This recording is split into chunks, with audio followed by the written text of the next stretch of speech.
This is Retro Sports Radio. Visit RetroSeasons.com for more sports history. On Saturday, December 21st, 1974, the St. Louis Cardinals faced the Minnesota Vikings at Metropolitan Stadium for the first round of the 1974 NFL playoffs. The Cardinals had a strong team for the first time in decades, going back all the way to the late 1940s when they were still in Chicago. This was due thanks to second-year coach and offensive innovator Don Coryell. Leveraging the talent of Terry Metcalf and Mel Gray, who totaled more than 1,800 yards from scrimmage in 1974, Coryell was later named Associated Press Coach of the Year. The Minnesota Vikings were coached by Bud Grant and were trying to make it back to the championship after losing Super Bowl VIII to Don Shula's Dolphins in 1973. This audio recording is from the radio broadcast featuring announcers Joe McConnell and Paul Hornung. Of course, the Vikings have lost 3 games here this year, but that is very unusual. They enjoy playing. Of course, if they win today, they'll play the NFC Championship game here. Sergio Albert, who is strictly a kickoff man for the Cardinals, set to put it away. McClanahan and McCullum are deep for the Vikings. Moving forward is Albert. There's the kick. Line driver. Deep. Coming over to the near side, McCullum at the 7, to the 10, to the 15, to the 20, 25. Dancing away at the 30, slips and goes down right there on the near sideline. Trying to turn away, Jerry Hammond was down to make the stop for the Big Red of St. Louis. The referee today is Chuck Heberling. The umpire is Lou Palazzi. Head linesman Burl Toller. The line judge Red Cashin. The back judge Don Wedge. The field judge is Tony Scover. And the alternate is Bob Rice. A 23-yard kickoff return by Sudden Sam McCullum, who had a brilliant game last week at Kansas City. Both ball clubs 10-4. The Vikings won a midseason Monday night game at St. Louis 28-24. They also defeated the Cardinals 14-10 in a preseason game. Wide to the left is Gilliam. Wide to the near side is Rice. Ozzie and Foreman, the running backs, behind Fran Tarkenton. Tarkenton on the first play, hands off to Foreman, breaks one tackle, cut back in, but Stallings nails him at the 29.5. Left linebacker Larry Stallings, 6'1", 230 pounds in his 12th year from Georgia Tech. It's no gain. It's second down and a long 10. You're going to see a lot of slips today, looking at the field, the way they're running. They're kind of balance will mean a great deal today, Joe, because the field is not 100%. Of course, it's probably frozen. And not all the way frozen. Now, you can cut on. I'm sure they're using cleats right now, but you're going to see a lot of slips today. Gilliam wide to the near side. Rice splits wide to the far side left. Deuce backfield behind Fran, 2nd and 10. The Vikes just shy of their own 30-yard line. Fran gives to Ozzie. Slides to the left side. Battles across the 35. Out to the 37-yard line goes 10-year veteran Dave Osborne. Typical Ozzie run off the left side behind good blocking. Chuck Goodrum, Andy Marr on the left side. Just zone blocking. And they really pushed that defensive right side of St. Louis back. It's going to bring up about 3rd and 3. Right linebacker Pete Barnes made the contact for St. Louis. A gain of 6. It's 3rd and 4. The Vikes at their own 36-yard line. Ozzie picked up 514 yards, an average of 4 a pop during the regular season, while Foreman, who set out the final game at Kansas City in 3 periods of the 13th game against Atlanta, gained 777. Rice wide to the near side right. Gilliam split wide left. 3rd down 4. The Vikes on their first possession to give to Foreman. Looking for room. Looking for a block. Tries to cut back. Stallings is going to nail him for a 1-yard gain at the 37. It'll be 4th down and 3. And Foreman, on his first 2 carries of the game, picks up a net of 1 yard. Stallings defeated Dave Osborne on the block. Defensive left linebacker just off tackle. Fullback off tackle. And they put Foreman at the fullback spot and handed off over the right side. And Stallings played off the block of Dave Osborne well in the pursuit. Got Foreman for about, got back to the line of scrimmage, maybe picked up a yard. Well, Fran had completed 199 of 351 for just under 2,600 yards. Did not put the ball in the air the first time. Eyeshide into front, the poorest in the NFC with an average of 36.1 on 82 kicks. There's a snap. It's a good one. He's got time. He gets the kick away. It's a rather low kick, a spiral kick, and Metcalf feels it at the 28 to the 30. Heading to the far sideline. Cuts back. Gets by 2 men at the 40. He's at the 45, and he's finally hauled in at the 47-yard line. Terry Metcalf. And Mike Eyeshide, the man who punted the ball, made the tackle. He is dangerous, Joe. He caught that football on a dead run. Eyeshide, or rather Metcalf, led the league in kickoff returns and was 4th in punt returns. He's an all-purpose back, 5'10", 185 in his second year from Long Beach. A 35-yard punt, a 13-yard return, and the Cardinals own the ball in excellent field position at the 46. They got Earl Thomas and Mel Gray at the wide receivers. Jackie Smith, the tight end. Jimmy Hart, the fifth-ranking quarterback behind Fran Tarkenton in there. Metcalf moves into a double-wing slot right.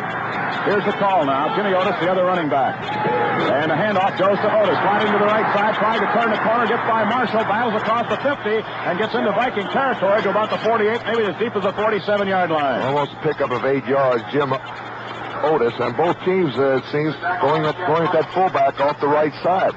Jeff Wright made the tackle. Now, in the interior line, we have Roger Finney at left tackle, Bob Young at left guard, Tom Brahaney is the starting center for St. Louis, Conrad Dobler is the right guard, Dan Dierdorf the right tackle, and Jackie Smith the tight end. We've got Marshall, Page, Sutherland, and Eller across the front four. Winston at left linebacker, Seaman in the middle, Hilgenberg on the right side. Cornerbacks are Jackie Wallace and Nate Wright. The safeties are Jeff Wright and Paul Krause. Second down, about 3 yards to go for the Cardinals. In motion goes Mel Gray to the right side. Handoff goes to Metcalf, and he blasts in across the 45 to about the 44 before he's hit and shoved back, but it is very close to a first down. Hilgenberg, the right side linebacker, making the play. Depending on where they place it, looked like his forward progress did get the first down. We're going to call it a first down here. Well, they're going to stop the clock to measure here. Hart completed an even 200 passes out of 388 attempts. That's 51.5% completion. He passed for 2,411 yards, 20 touchdowns, which led the NFC. And Mel Gray, the wide receiver, a burner on the right side, caught 6 touchdown passes and 39 grabs. It's a first down for the Big Red on the Viking 44-yard line. The first down of the afternoon on St. Louis's first possession. The official, Chuck Eberling, says, let's get it going. 11:25 left to go so far, very early in the first period. Scoreless tie here at the Met. Later on today, the first AFC playoff game of the defending Super Bowl champion Miami Dolphins at Oakland. Now they shift Smith wide to the right in a slot almost. Double wing. One single running back. Quick pitch goes to Metcalf. Breaks off left tackle and gets to the 40-yard line. A pickup of about 4 and a quick pitch, and Alan Page made the tackle on the play. Page is one of 7 Vikings named to the NFC's All-Pro team, which will play in the Pro Bowl in the week following the Super Bowl down in New Orleans. What a year he had, Joe. Again, Alan Page, I think, has played as well this year as he has in the past, even as one great year when he was MVP all of professional football. This year, he had just an excellent year. J.B. Kane, a big rookie from Colorado, wide to the right. Mel Gray, wide to the near side. Second down and 6 for the Big Red on the Viking 40. In motion goes Gray to the far side. This backfield behind Jimmy Hart. Quick pitch now to Metcalf, trying the right side. Hit by Eller. Hit. Knocked away and surges across the 35 and out of bounds in front of the Cardinal bench at the Viking 34-yard line. We'll see where they mark it. And it's going to be very close to a first down. Jeff Wright finally hit him hard enough to push him out of bounds. Both teams keeping the football right on the ground, Joe, and I think St. Louis, if they're going to have this much success against the Vikings running the football, you're not going to see too many chances in a game like this because they're playing a game of mistakes now. One mistake, well, it can mean the end of a season. Gray is out. Jim McFarland, the second-string tight end, is in. They mark the ball at the 36. It's third down and a long one. Big play, Vikings defense. Power eye, triple stack backfield behind Jimmy Hart. Both ends bunched in tight. Now they shift into the power eye. And the give is to the third man, Otis. And he is close to the first down. He's pushed back. And coming out of the pile with the ball is Wally Hilgenberg, but they've called the play dead as Hilgenberg stole the ball from Jim Otis. Now it's his deepest penetration, and it looks like he may be a little bit shy, Paul. Yeah. It's going to be very close. They had to get to the 34, and I think he got to about the 34 and a half. I think it was Metcalf in the power eye, wasn't it, Joe? I think he lost control of the football. Otis, it looked, of course, a power eye situation there. Otis was the lead blocker. And a quick whistle there, the Vikings would have come up with the football and maybe 6 points. Oh, big play coming up. Fourth down, a yard to go. Otis is the middleman. All right, power eye again. Now they shift in. They give this time. And he didn't make it. It was to Ken Willard. And Willard is stopped at the 35-yard line, and the Viking defense is held. Kenny Willard, the third running back in there, was stopped short of the line. And don't you think this really should pick up that offense, Joe? The Cardinals on 3rd and 1 didn't make it. They came back, went for it on 4th down. They're going to come up short. They did not gain an inch. Sutherland And Winston made the tackle. Timeout with 9:44 left to go in his scoreless first period. More from the Met in a minute. One of the really good inflation fighters is a savings account. The more you save, the less you spend. That's good for fighting inflation, and it's good for you. And when you save at a savings and loan association, your money is used primarily to help people build and buy homes. That's where money is really needed today. And that's where money really works hard to build a solid economy. So don't give up on inflation. Fight back. Save a little more than you think you can. That money will grow. It's guaranteed to grow. And that helps you stay ahead of inflation. But most important, you are putting that money safely to work where it is needed the most in our country, helping people to build and buy homes. So fight back at inflation. Save money. The money you save at a savings and loan association works hard for you and your country, too. This message was presented in the interest of the savings and loan industry by Twin City Federal in Minneapolis, St. Paul.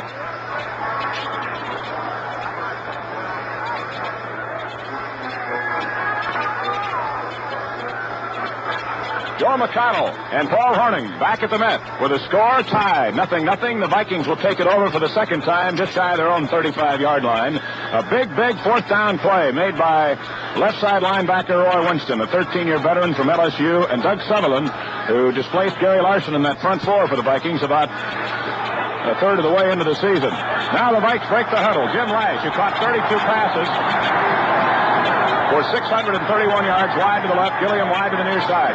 Double wing, slot left, Foreman in the slot, Tarkenton rolls to the right. Looking downfield, looks back in the middle, throws to Foreman, right through his hand to the 47-yard line, incomplete.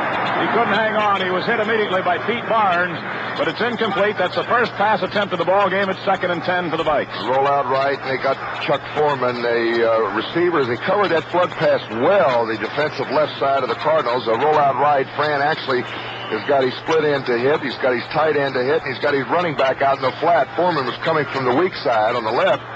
Ball was perfectly thrown.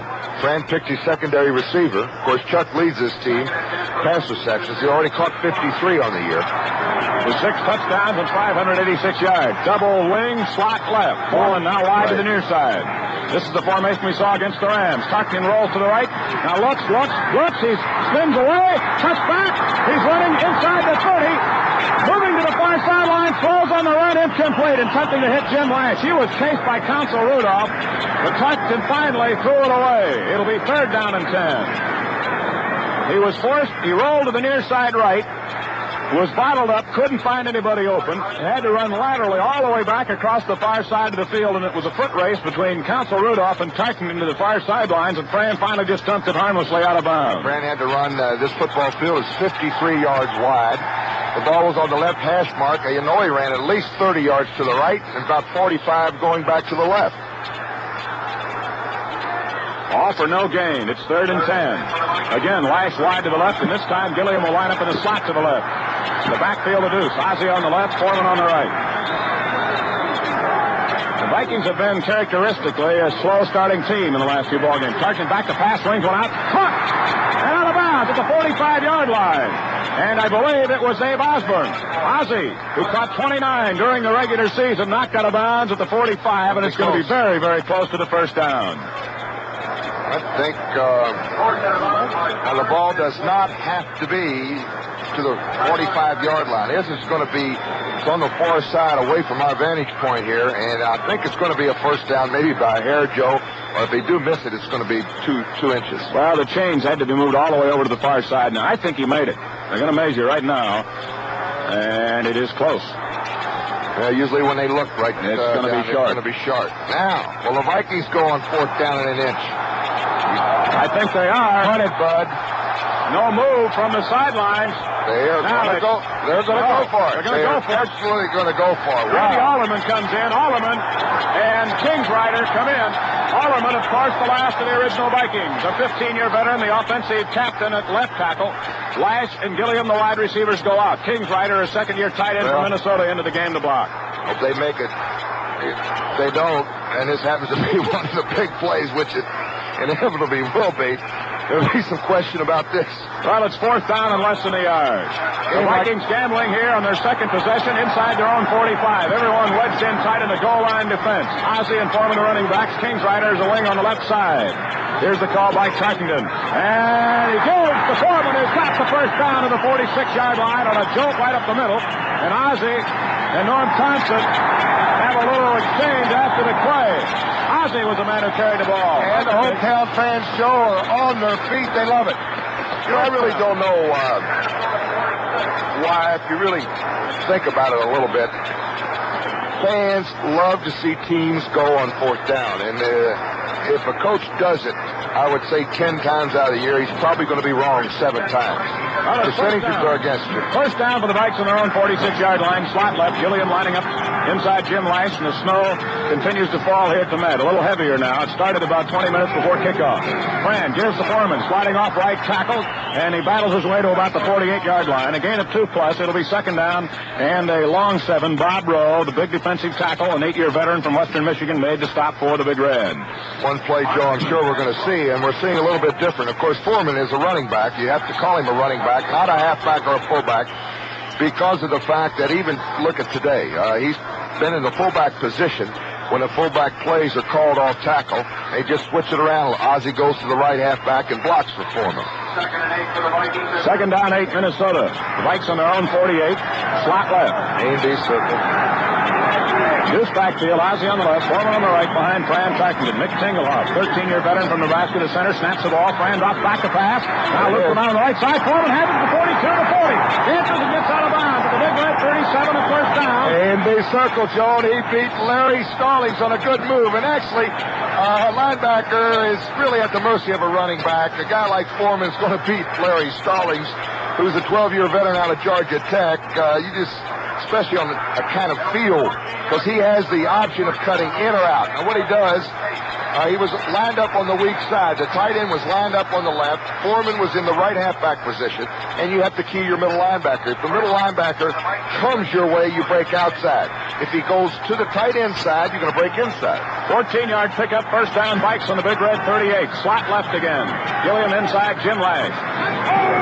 Tarkenton, inside handoff to Foreman, who bucks his way across the 35 to the 34-yard line. A pickup of about 4 as they're beginning to soften up that front 4 of St. Louis just a little bit. Middle linebacker Mark Arneson in on the stop along with Bob Rowe. It's second down 6, and that's the best gain on the ground by Chuck Foreman today. I tell you, they're big inside, and maybe it's good. Rowe and Brooks both. Rowe 6'4", Brooks 6'6". They both go about 270 pounds, and right behind them, the middle linebacker's not too big. They got him listed at 223 pounds. Second down 6. The ball on the Cardinal 34. Double wing, slot left. Foreman in the slot to the left. Handoff goes to Ozzie. He's tripped up and falls forward right straight up the middle about the 32-yard line. And Counsel Rudolph and Leo Brooks got an arm on him and helped trip him up, but Ozzie fell forward for a gain of about 2. It'll be third down coming up now. The Vikings are their first possession in Big Red territory. They mark it at the St. Louis 31. So he picked up 3, and it's 3rd and 3. Big play. Bud Grant, in his tenure with the Vikes, has won 4 and lost 4 in the second season, which is known as the playoff season. They might throw it here in this circumstance, Joe. All right, Gilliam wide to the left. See if they go right back to A&B circle. They got them split. Lash wide to the left, Gilliam wide to the near side. Third down 3 from the St. Louis 31. The Vikes in their second possession and deepest penetration. Tarkenton back to pass. Shoots one over the middle, caught by Foreman, and he's hauled in across the 25 to the 24-yard line. Another first down. Both backs swinging out of the backfield. This time Foreman hooked up in front of the linebacker. Pete Barnes on the left side and Clarence Duran, the free safety. Duran made the tackle on the play. A 7-yard pass completion to Foreman. It's a first down for the Vikes on the St. Louis 24. I had a blitz on the play, Joe. 6:20 to go in the first period. No score in the ball game. Here at snowy Metropolitan Stadium. Now Jim Lash comes wide to the near side. An oddity, Lash, even though he had a great season, has played 2 years in the NFL without a touchdown. Gilliam in the slot to the right. Tarkenton rolling to the right immediately. Fires one downfield. It's intercepted. It's intercepted by Mark Arneson, the middle linebacker. He goes out of bounds at the St. Louis 22-yard line, pushed out by John Gilliam. It was a quick pop over the middle, but Tarkenton hit Arneson right in the numbers. He couldn't have dropped that one. So there's the first turnover in the game. It was a slant pass, Joe. He was trying to hit his wide receiver, Lash or Gilliam, on a just real quick slant pattern. Roll out right. You got to hit it in that crease. Good play by the middle linebacker, Arneson. Timeout. No score in the ball game. Let's pause for 1 minute on the Vikings KSTP radio network.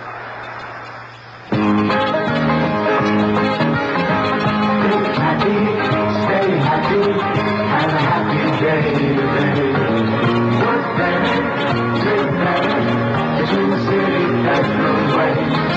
Make your money work for you to do the things you want to do. Think happy, stay happy, the Twin City Federal Way. Think happy, stay happy, have a happy day. One of the best names in watches is Walton. And right now, Twin City Federal makes it easy for you to own a Walton. With a qualifying deposit, you can take your choice at a remarkably low price. Think happy, stay happy, the Twin City Federal Way.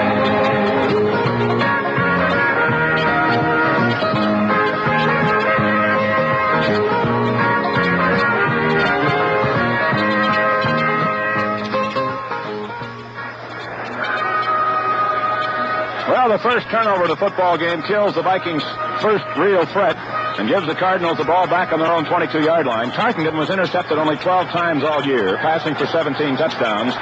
Jim Hart had only 8 passes intercepted and threw for 20 scores. Wide to the right, the little sprinter out of Missouri, Mel Gray. And now on the shift, they bring Earl Thomas, formerly the Chicago Bears, wide to the near side. Now Metcalf shifts into the slot to the right. Double wing right. Hart drops back to pass on 1st and 10. Winds up, pumps, throws, incomplete. Overshooting Mel Gray, who was covered by 3 Vikings at about the 35-yard line, almost a stop and hook pattern. Well, it was a turn-in, Joe, and it's a good thing. I think Hart may have thrown that away on purpose, because if he would have been on target, Nate Wright had an excellent opportunity because he was guessing on the turn-in. They were in a zone on that side, so he could really guess because he knew he had deep help from Paul Krause, and I really had it covered. He had the turn-in covered. And if it would have been thrown close to the receiver, Nate Wright had a shot at an interception. J.V. Kane alternating with Thomas on every other play, wide to the right. Gray wide to the near side, 2nd down 10. St. Louis on their own 22, and motion to the far side right goes Mel Gray. Hart, inside handoff, breaking into the clear is Otis across the 30 up to the 34 before he's upended in the secondary.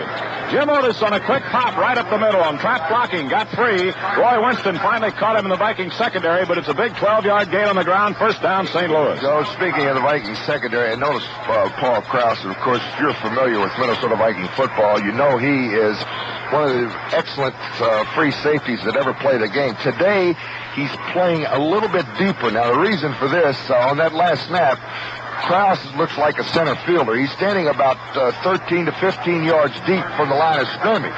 And what happens on a field like this, he wants that extra yard or two so he can cover the deep patterns on the outside. Hart back to pass, swings one out in the right flat, caught by Mel Gray, who jumped immediately at the 37-yard line and apparently dropped the ball after contact was made. Good hit by Jeff Wright. Jeff Wright jarred it loose. It would have been only a 3-yard gain had he held on. So it'll be 2nd down 10. Clock is stopped with 5:07 to go here in a scoreless first period. And this game is now on the ball twice. And again, Vikings rolled on a zone on Mel Gray's side, Joe, and I think that's exactly the way the Viking defense is going to play against. They're going to give Earl Thomas all the outs he wants, but they're going to try to roll a zone on most occasions against Mel Gray because he is their big play receiver. That was a penalty. There was a penalty flag thrown on that play. Offsides against the Cardinals declined. So it's 2nd and 10 St. Louis on their own 34. Otis, who picked up 12 yards a moment ago, was the 9th leading rusher in the NFC with 664 yards and an average of 4.2. He's had a fine year. He started with Kansas City. High formation. Now they shift into a double wing right. Looks almost like a triple wing, Paul. One running back. Hart back to pass. Swings one out in the right flat. Caught by Gray. Dropped again at the 40-yard line. It squirted right over his left shoulder. It's a little cold out there. Get those hands loose. And, Joe, it is very difficult. Now, this is not a real cold day, as we mentioned here in Minnesota. But it's something about catching that football. If you start thinking about your hands being cold on a day like this, invariably you're going to drop a few of them. All right, it's 3rd down and 10. St. Louis on their own 34-yard line. There have been several drop passes on both sides of the line here in the first period. Jim Hart led the best percentage as far as touchdown passes thrown as opposed to interceptions in pro football this year. Brings them up. Thomas wide to the right. Now Metcalf shifts into the slot to the right. Double wing. Wright. Here's the call now by Hart on 3rd and 10. Dropping back to pass. Sets up deep. Throws one down the right sideline. Intended for Metcalf, who makes the circus grab at the Vikings 38-yard line. Right over Paul Krause's shoulder. Oh, Coming out of the backfield, Metcalf made a streak right down the right hash mark, cut to the corner pattern is what it's called, Joe, and he made a great catch. Hart was right on target. Beautiful pass, too. First down, St. Louis on the Viking 37. That was a big gainer, 27-yard pickup. Metcalf caught 50 passes, just 3 less than our own Chuck Foreman during the year. He did not catch him for much distance, 377 yards. But that one was a big 27-yardage. Mel Gray wide to the near side. J.B. Kane wide to the right. First down, St. Louis. Their second possession in Viking territory. Hart drops back to pass. Looks long. Throws a long bomb down the middle. And it is incomplete. Intended for Mel Gray, and both Jackie Wallace and Jeff Wright were back there, and I thought for a moment one of the Vikes would come up with the interception. Well, Gray had a step on both of them, but the free safety in this occasion, they had a double coverage. Wallace and Jeff Wright both had a chance at the interception. Hart hung it up just a little bit. It'll be second down 10 from the Viking 37-yard line as they sent Gray on a post pattern deep in the end zone. Well, he's not worried about it. He's just come out throwing here after that first series of plays. He's thrown only pickup of about 10 yards by Jim Otis, got the first down. Outside of that, he's 1 out of 5 for 28 yards. That was a big one that got the Cardinals to the Viking 37 to Metcalf. Now Gray comes in motion to the near side left. Here's the call on 2nd and 10. Quick pitch now to Metcalf, trying to sweep it outside. Cuts back in, gets to the 35, to the 34. Triple team, stacked up and thrown back.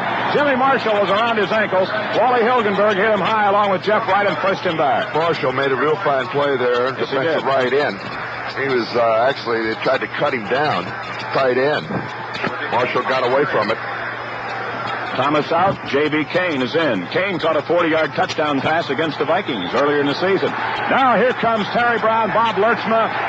Here comes the 5-man rush. The Vikes will go with a 5-man front and 6 defensive backs. This has been very successful. Third down 7. The ball at the Viking 34-yard line. Gray wide to the right. Kane wide to the near side left. Hart back to pass. That's up quickly. Pump. There he goes. He goes on. Bob Lurchma landed on his back at the 40-yard line. Lurchma right over the top. He came in from his defensive right side position. He comes in. Jim Marshall goes out.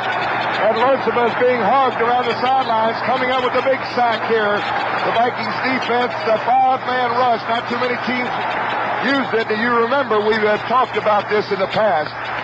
After the Los Angeles Rams were so successful against the 3-man rush, Bud Grant really kind of threw it to the winds, although last week he just threw it in. And the reason he had a 3-man rush last week, Joe, is to give St. Louis a little something more to work on. Al Roberts in the punt. He'll try to kick it out near the corner. We have 3 men deep. Nate Wright on the left side, McCullum on the near side, and in the middle is Jackie Wallace at about the 10-yard line. There's a snap, there's a kick, and he hits it right down the middle. I'll see where it bounces, and it's going to roll down. One of the Vikings tried to block the Cardinals away from the end zone, and I think he did. I think the ball, now we'll wait and see. It's down near the goal line. One of the Vikings blocked the Cardinals away from the ball, trying to keep him from downing it, but it's going to be touchdown at the 1-yard line. It died before it could get to the end zone after it landed on that soft turf. Timeout. I think it hit Billy Brown real quick, Joe. I think he had to recover it right there. Well, it could be. He tried to block that Cardinal away so the ball would roll into the end zone, but the Vikings will have it on their own 1-yard line following this timeout. More from the Met in 60 seconds. Here's something important to keep in mind about saving at a savings and loan association. Your money is put to work in your community, and it's put to work in one of the very best ways, helping people to build and buy homes. That kind of money is needed today. It's good for the community. It's good for the economy. It's working in the solid, constructive way that is necessary to blunt the forward edge of inflation. And it is doing it right in your own community. Yes, saving at a savings and loan association is good for you. It's good for the economy, it's good for your community, and it helps to fight inflation. The more you save, the less you spend, and the more money you put to work building a strong, solid economy. This message was presented in the interest of the savings and loan industry by Twin City Federal in Minneapolis, St. Paul.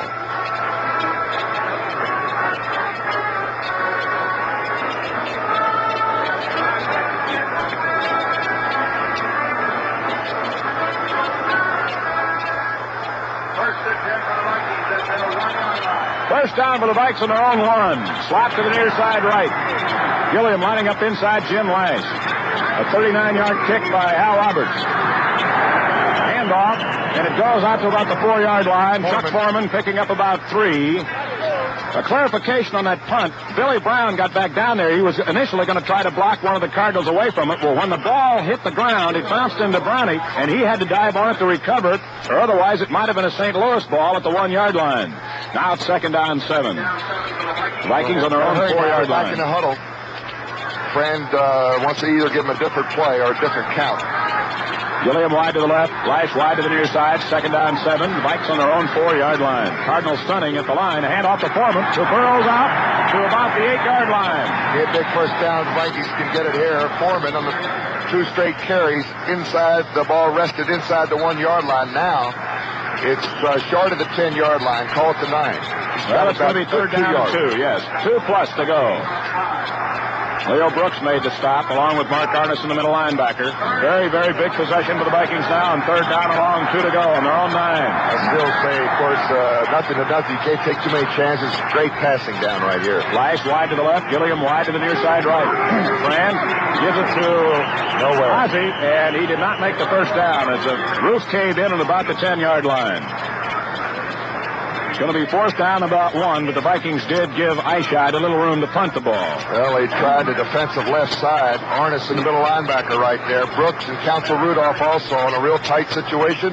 The ball is just over the 10-yard line, but it's going to be short. Yeah, at least 2 feet. 4th down, less than a yard, and the punting unit comes in, and Eichheit will be forced to kick it away from his own end zone against a southwesterly wind at 8 to 12 miles an hour. Lord, I'm telling you, Terry Metcalf will probably be the only man back deep. They'll probably rush 10. Jackie Wallace, usually on the punt, splits way to the right, so he'll bring one man with him. No, he's in there tight now. I'd like to see Eichheit kick it away from Wallace, or rather from Metcalf. He's back at about the 45 in Viking territory. Eichheit will kick it away from his own goal line. Vikings are in trouble. There's a snap. Takes his time. Gets the kick away. It's a high one right down the middle. Metcalf waits for it at the 47. Heads to the far side. Spins. Gets away from one man. A clip is thrown. Lays at the 40. Dancing away. And gets down. Spinning. Twisting out of bounds at the 35-yard line. But a penalty flag was thrown. I tell you, he was hit after he went out of bounds. And I don't know if he's hurt. There's a flag down about the 49-yard line, Joe. And I think that was a real late hit by one of the Vikings. Hit Metcalf after he went out of bounds. And he hit him. There's the flag down there, too. Well, that was a good call. Penalties. Yeah, it was a late hit.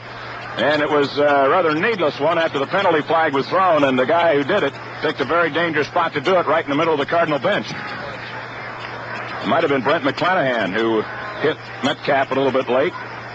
So we may have offsetting penalties here, which would be a big break for St. Louis, really, because they had clipped way, way early in the play. The clip Offsetting against the penalties. Vikings, and an unnecessary hit after Metcalf out of bounds. A referee penalty on the Vikings. What are they putting it back for? Well, I don't know what they're doing now. They're bringing it back. They're putting the ball back into St. Louis territory. I don't understand this. I don't either.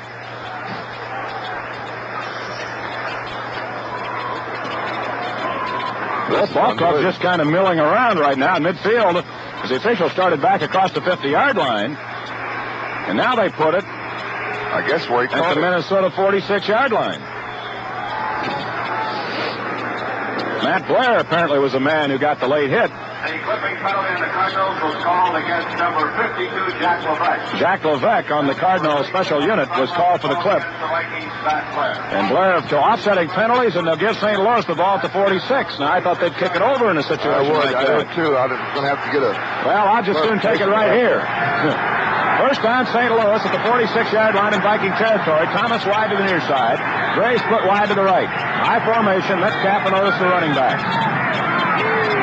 Jim Hart, the quarterback, had his finest season. And he fakes to Otis, throws over the middle, incomplete, and almost intercepted on the deflection. A quick slant in to the wide receiver, Earl Thomas. He couldn't hang on. And Krause was there along with 4 or 5 of the Vikings. And Hilgenberg almost came up with a deflected interception, but it falls incomplete at 2nd and 10. A lot of those wide receivers, they do not like that play, Joe. When it's a quick slant over the middle, the safety man, if he can pick it up, they can just tear your head off. 2nd down, 10. Big Red on the Viking 46-yard line. We have 52 seconds left to go in a scoreless first period. J.V. Kane, wide to the near side left. He'll be working against Jackie Wallace. Wide to the right, Mel Gray. He'll be operating against cornerback Nate Wright.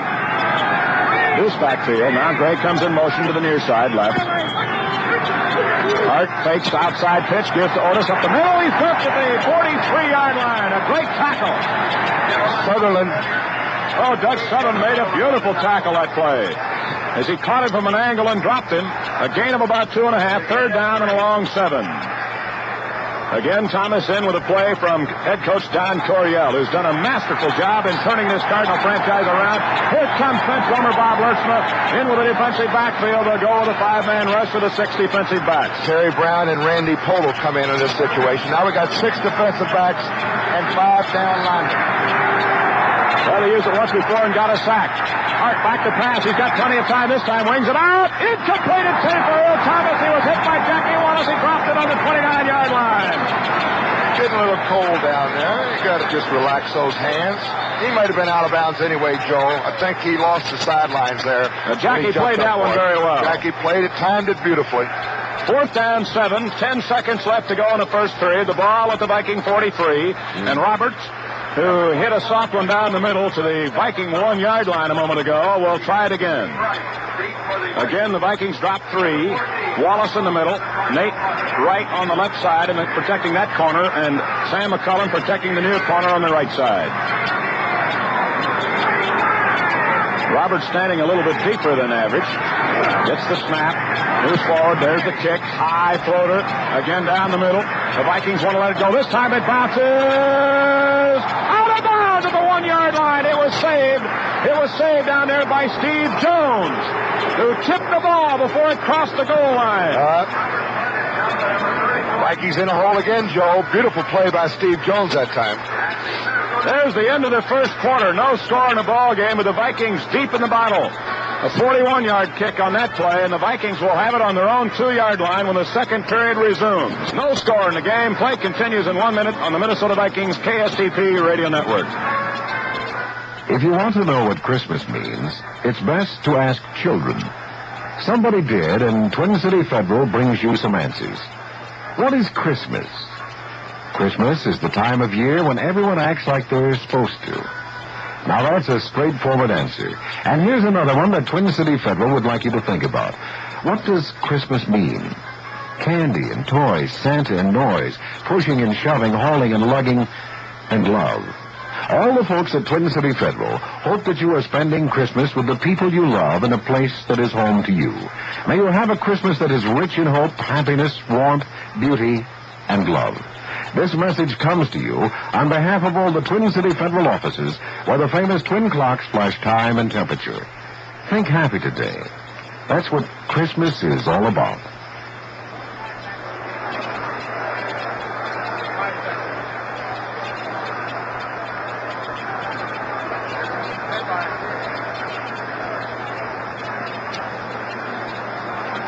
Well, the Vikings start the second period back on their own 2-yard line. For the second time early in the ball game, the Cardinals have been able to feather the ball out near the goal line. That time it was a great play by the down man, Steve Jones, a reserve running back, who actually caught up with the punt as it was about to cross the goal line. And he just batted the ball out of bounds. Of course, where he touched it, it was real dead, and that's at the Viking 2-yard line. And Steve Jones earned his salary probably, Joe, right on that one play as far as the Cardinal organization is concerned. Ball's inside the 2. Vikings milling around now. Tarkenton with these hands, the front of his pants. It's always the warmest spot, they say, in your body.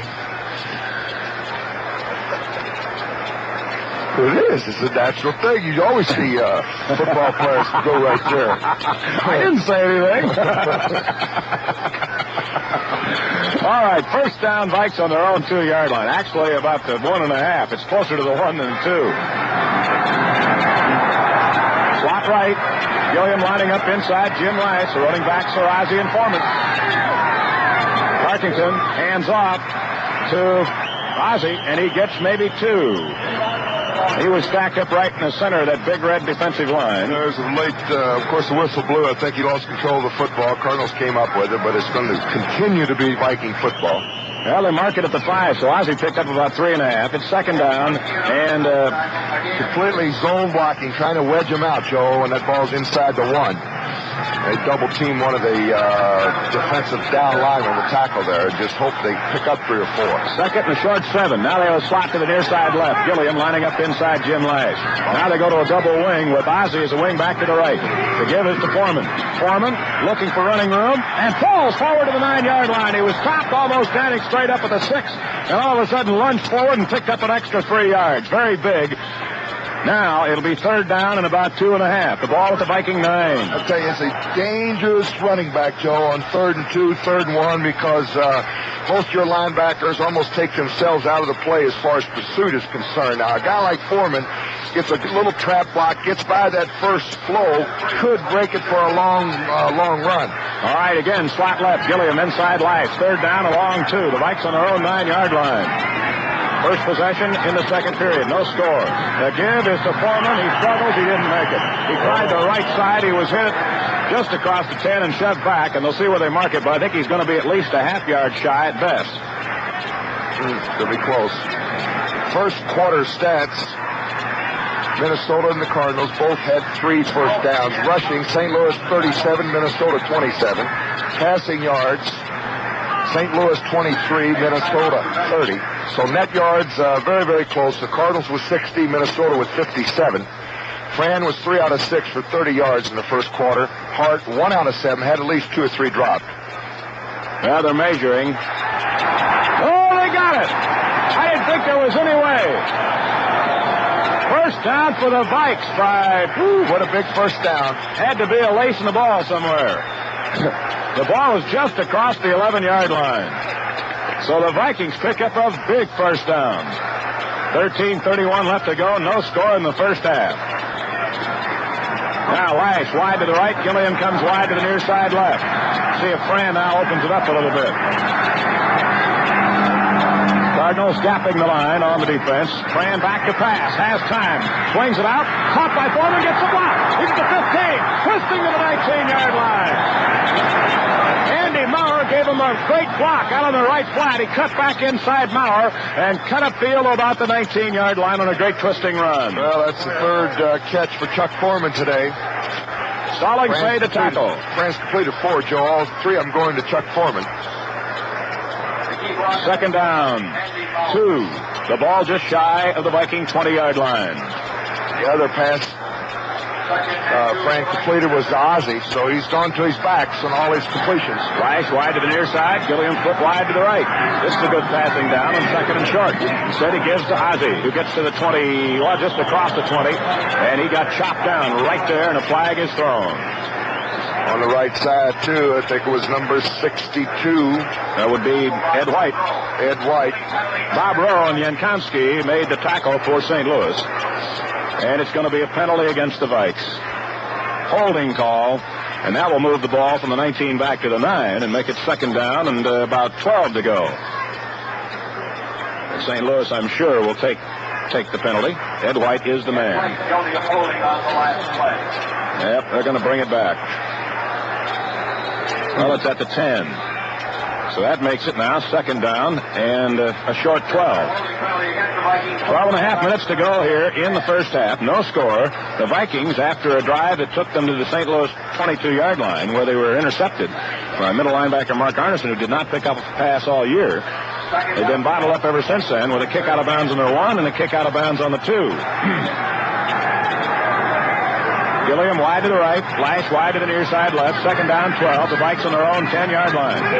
Fran gives to Foreman, sliding to the right, cuts back in, angles across the 15, escapes one man, is hit and shoved back. He got to about the 17-yard line. Foreman, eluding the first couple of would-be tacklers, Duran finally caught him and drove him back. But they'll spot the ball at the Vikings 17.5, make it the 18-yard line. So now it'll be 3rd down and 4. So the Vikings are within striking distance of the first down. Big run by Foreman, who's beginning to pick up a few yards on the ground now to go with his pass receptions. He's caught 3 already today. He's got 56 yards in total offense. He's caught 3 for 28. He's run the ball 9 times for 28. Slot to the near side left. Gilliam lining up inside second-year man Jim Hart. 3rd down, 4. Big play for the Vikes on their own 18-yard line. Fran drops back to pass. Pass time. Throws. Overshoots Ozzie at the 21-yard line. He was covered by Stallings. Fran seemed to have plenty of time on that play and went to Ozzie, looping out of the right flat. Gilliam looked like he was open down the middle deep. He was deep, but he had 2 men back there, Joe, and it would have to be at least a 50 to 55-yard pass. And those defensive secondary men can really react when the ball's in the air that long. Well, it's 4th down and 4, and the Vikings, who might have had a first down had it not been for the penalty flag, forced to kick it away. Eyeshot for the first time today as the wind at his back. Metcalf back in single safety. There's the snap. There's the kick. High hanging kick, not too deep, but there shouldn't be a return. Metcalf with a fair grab at the Viking 49. Well, that is a 29-yard punt. Timeout. With 11:32 left to go in a scoreless first half. More from the Met in 60 seconds. Here is an important point we want to make again and again and again. One of the really good inflation fighters is a savings account. When people save more money, it eases the pressures to raise prices. When people save more money, it creates new capital, the kind of capital needed to finance a productive economy. When you save at a savings and loan association, for example, those savings are used primarily to help build and buy homes. That's where capital is really needed today in the hard-pressed housing industry. When this country is building homes, it is building a solid economy, an inflation-fighting economy. And you are helping when you save at a savings and loan association. The game continues at the beginning of side 2.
Industry by Twin City Federal of Minneapolis, St. Paul.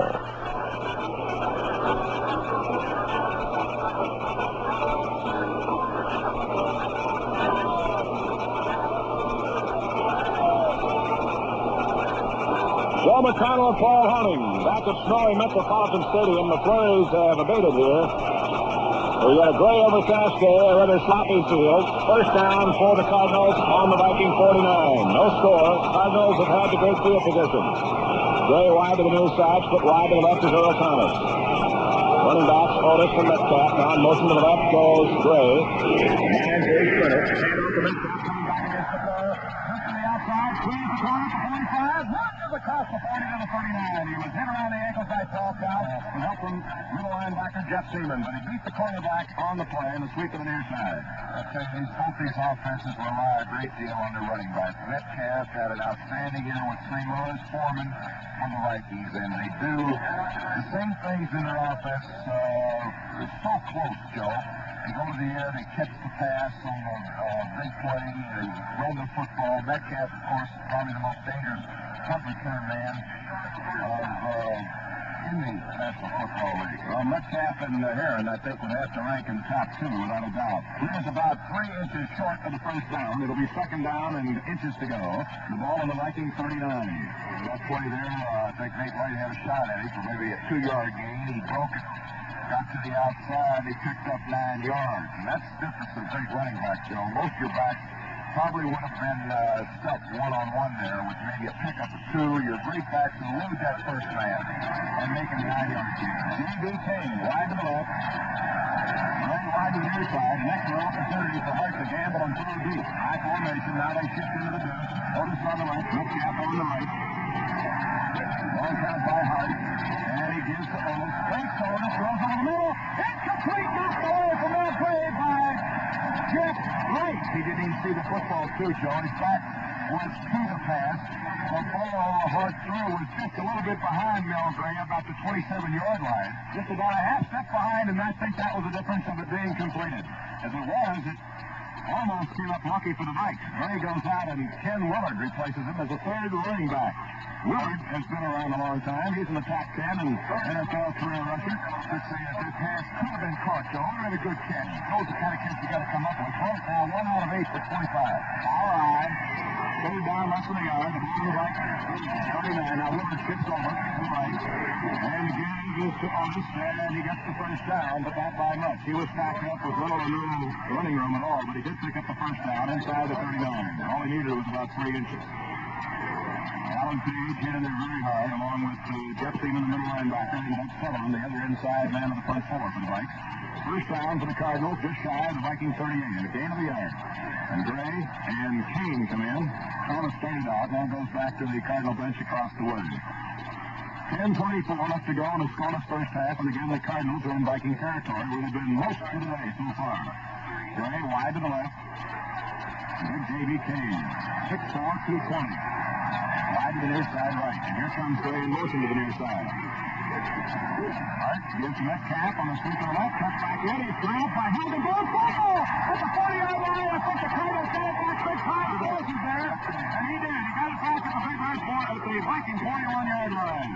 William Hilgenberg with a great tackle that time on Terry Metcalf. And not only that, he jarred the ball loose and almost got a turnover. I'll tell you what, while he had his arms just completely encircling Metcalf that time, I think the little 11 years experience came in handy there, Joe. He not only had his arms around him, but he was trying to cause a fumble. He probably put that right arm in there and jerked it free. Well, the loss of 2 on the play, but Otis fell on the loose ball for St. Louis. It's 2nd and 12. The ball just outside the Viking 40-yard line. Gray comes wide to the near side right. Thomas just wide and left. Thomas caught 34 passes for 5 touchdowns. Hart goes back to pass. That's that. Then Hart by Ellis. Oh, just caught by Thomas. He's acting at the 27-yard line of first down. Hart did have protection. Eller came in, hooking in from the left side.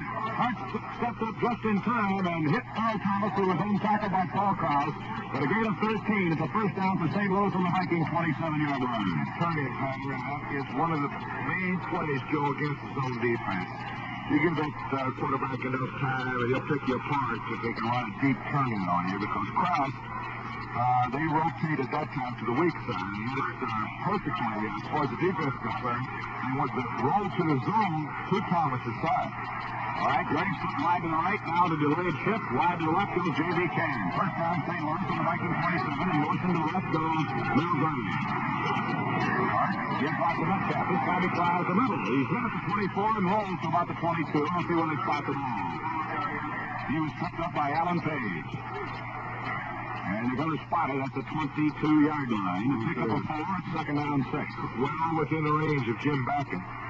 Bakken, of course, one of the most experienced kickers in the league with 13 out of 22 in the field goal department this year. He and Freddie both had pretty fair years in the field goal department, but they both left a lot to be desired in the extra point department. Bakken missed 6 out of 36, and Cox missed 7 out of 39. Second down 6. The ball at the Viking 22. On formation. Thomas wide right, Gray wide left, and now Gray in motion to the near side right. Hart waits on him, now fakes the left, swings out on the right flat, caught by Gray. He's caught by Jeff Wright, and he's eaten by 2 at the 23-yard line. A great play by the strong safety. Oh, I tell you, he beat the offensive right tackle is the guy who is supposed to knock right. Split in screen. It was just a real quick hit shot to the right side. He waits for his lineman to come out in front. The right tackle, Dan Goodall, was supposed to knock Jeff Wright. If he would have got by him, Joe, he would have picked up some yardage. The roar of the crowd here from the Met indicates the Vikings have gone with their 5-man pass rush again. Been very successful so far. They've picked up 1 sack with it today. Now Marshall goes out. Rosenberg is out. Third down. 6 yards to go. The ball still to Viking 22. Very wide right. Wide left. J.B. Kane. Right on a draw.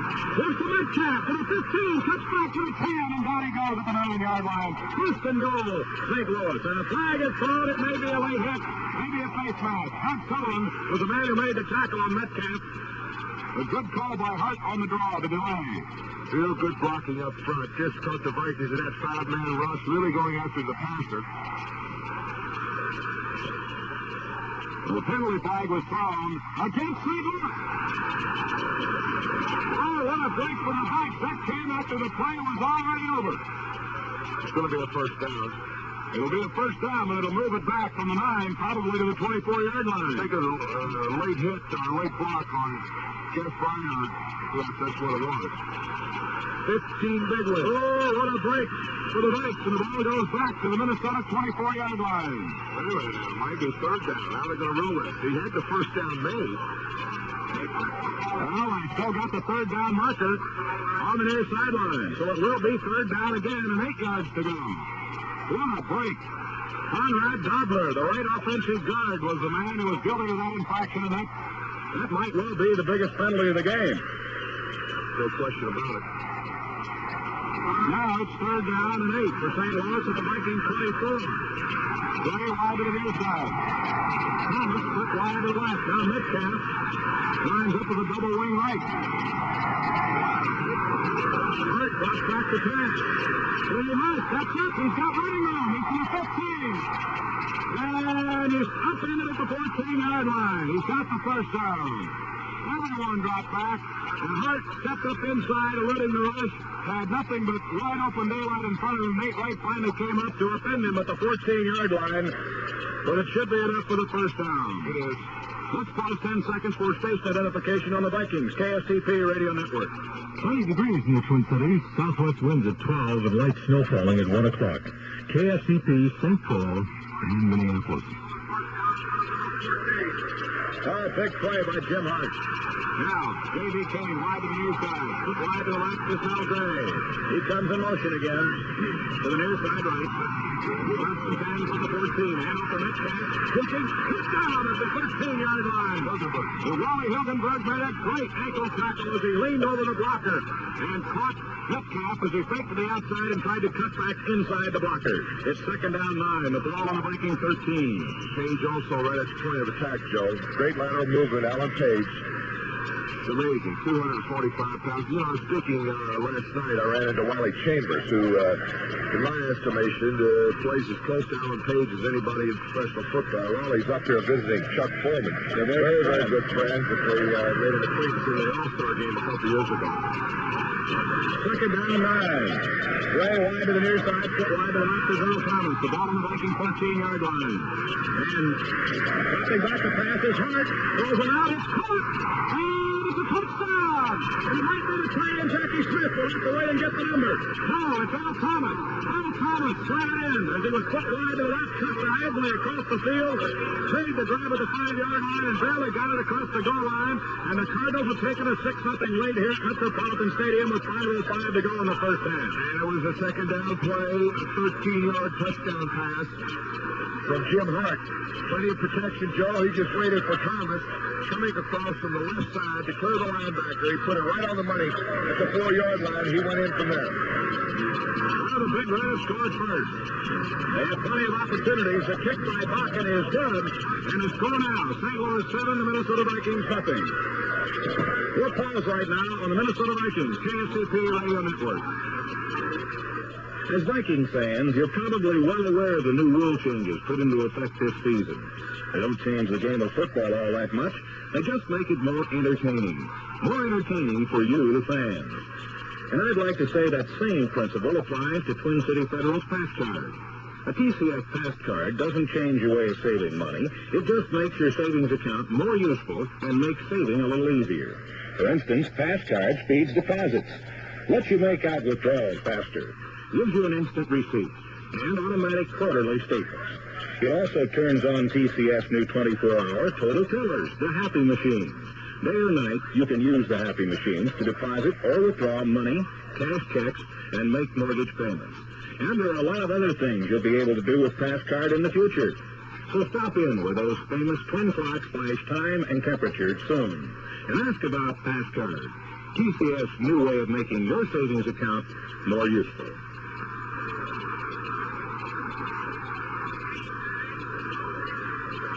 The Cardinals went 49 yards in 11 plays, and with 5:05 left to go here in the first half, they now lead it 7-0. Sergio Albert set to kick it away to McClanahan and McCullum.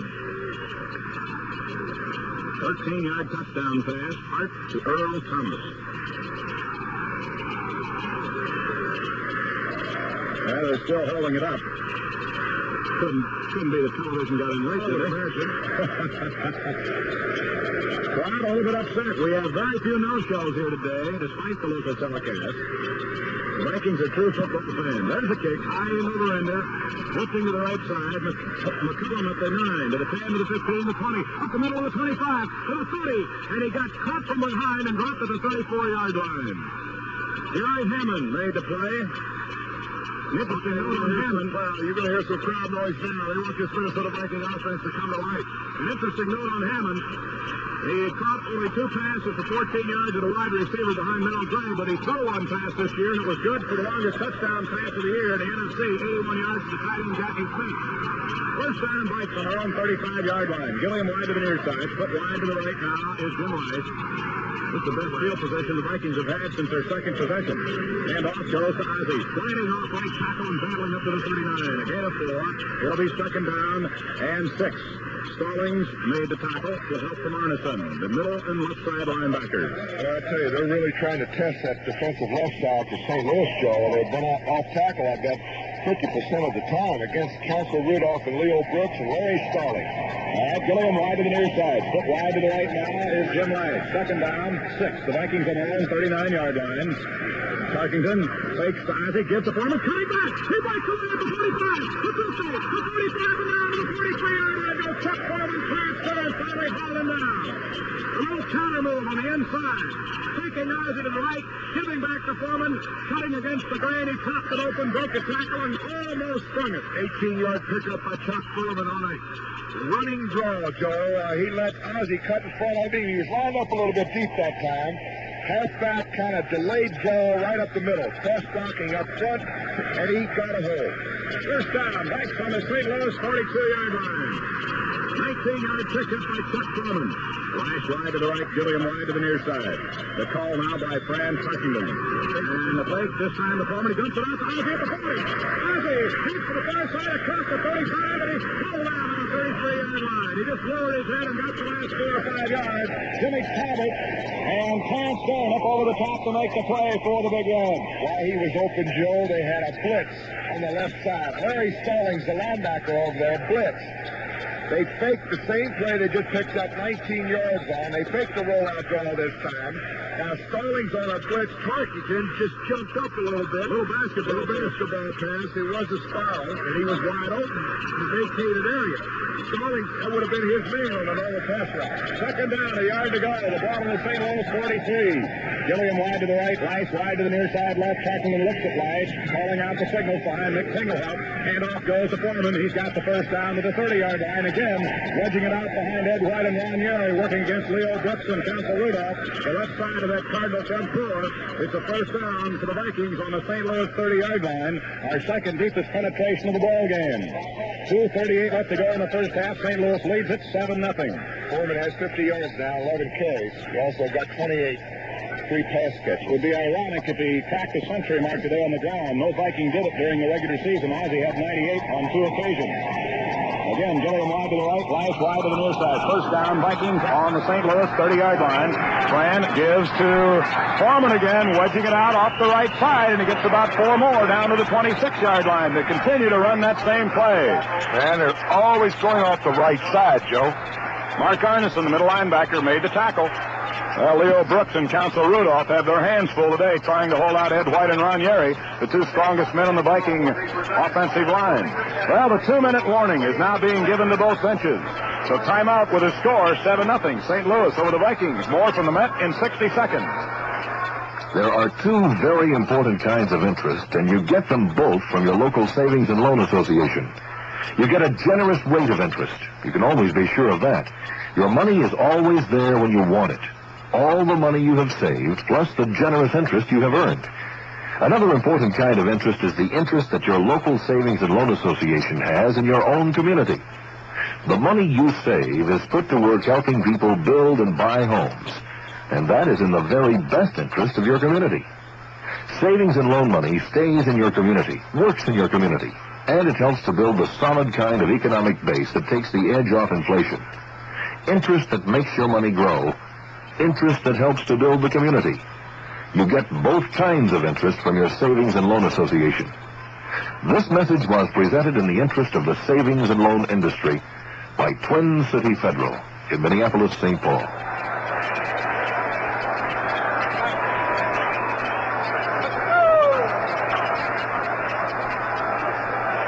Two minutes left to go in the first half here at the Met, and the flurries have again begun to fall from the cloudy skies overhead. The ball at the 26-yard line in St. Louis territory. It's second down 6. Vikings. They trail 7-0. Listen to the crowd. This has been the most vocal crowd at the Met all year. Rice wide to the near side. Foot wide to the right is Gilliam. Fran has not thrown to his wide receivers yet. Second down 6. The backs are Ozzie and Foreman. And to give this time to Foreman, trying the same play. Breaks it at the 20. Puts the outside and gets to the 16-yard line. Again, working the slant to the right side. Giving him a little running room. Cross blocking up front. He saw a crack. He cut a little bit veered to his right. Joey found the hole, got the first down. Dern and Talbert again combined to bring Foreman down, but not until Chuck had picked up the first down on the St. Louis 16-yard line. A gain of 10. He now has 64 yards running in the first half. The big stat, though, the only one that really matters is the scoreboard, and the Cardinals lead it 7-0. Slot to the near side left. Fran drops back to pass on 1st and 10. Giving ground to the right, swings it out, incomplete. He threw that one away, intended for Ozzie. He was really rushed that time by Bob Rowe. Broke in from his right tackle position. It'll be second down 10. The clock is stopped with 1:17 to go in the first half. The ball at the St. Louis 16. Later on today, Oakland, with the best one-loss record in all of pro football, 12-2, hosts the defending, or two-time defending champion Miami Dolphins, the Eastern winners of the AFC, out in Oakland. 5 in a row at Oakland? Miami? Could be. I know that Oakland ended their regular season winning string there a year ago. Oakland has lost only 10 times in 60-some ball games at Oakland. Now Foreman lines up as a double wing. Slot left. Fran drops back to pass. Rolls to his right. Oh, Gilliam, touchdown! There it is. There's the big play. Fran Tarkenton around the right side on a rollout. And John Gilliam found the open spot about the 3-yard line. coming right to left. He then went back to the right side, found the open hole right in the end zone, and we have a chance now. Usually it was automatic, but Fred Cox now. He's taking a little practice swing. He's got a shot to tie it up here. He's missed 7 extra points during the season. When I say miss, he had, I know, at least 4 of them blocked. 65 yards and 8 plays for the apparent time touchdown. 16 yards, Tarkenton-Gilliam in the right corner of the end zone. Krause will hold. Cox will attempt the tie. There's the snap. The kick is good. And it's a 7-7 tie with 1 minute, 11 seconds left to go in the first half. More from the Met in 60 seconds. One of the really good inflation fighters is a savings account. The more you save, the less you spend. That's good for fighting inflation, and it's good for you. And when you save at a savings and loan association, your money is used primarily to help people build and buy homes. That's where money is really needed today. And that's where money really works hard to build a solid economy. So don't give up on inflation. Fight back. Save a little more than you think you can. That money will grow. It's guaranteed to grow. And that helps you stay ahead of inflation. But most important, you are putting that money safely to work where it is needed the most in our country, helping people to build and buy homes. So fight back at inflation. Save money. The money you save at a savings and loan association works hard for you and your country, too. This message was presented in the interest of the savings and loan industry by Twin City Federal in Minneapolis, St. Paul.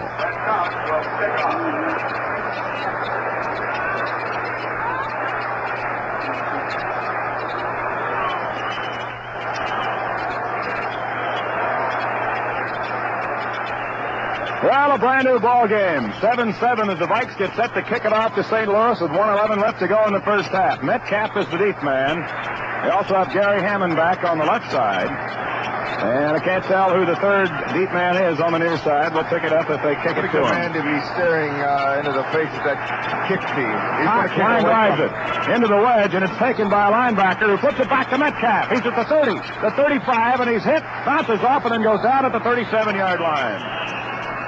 The ball was fielded initially by Greg Hartle, the second-string middle linebacker behind Mark Arneson, and he did a wise thing. He flipped it back to Metcalf, the one they want to carry to the mail. And Metcalf got it back out across the 37-yard line. 1:04 to go in the first half. 7-7 tie, the Vikings and the Cardinals. Well, the Cardinals, they go into this 2-minute offense now with a minute 4 remaining. They have all 3 of their timeouts remaining. They'll love nothing better to get in at least field goal position here. Thomas wide to the left, Mel Gray wide to the near side. Deuce backfield, Otis and Metcalf, who's the man to watch along with Mel Gray, who's the deep threat. Back to pass, Jim Hart. Swings it out of the backfield to Metcalf, catches it over his shoulder to the 30, the 35, steps away, cuts back across the 40, still bobbing and weaving, and gets to the 44-yard line. Matt Blair finally hauled him down. Doug Sutherland make it 69 instead of 59. Take a timeout here, Joe. Yes, they do. They're going to take one of their timeouts. 49 seconds left. They still have 2 remaining. Well, they picked up 7 on that little swing out of the backfield on the left side behind the line to Terry Metcalf. He is an exciting football player.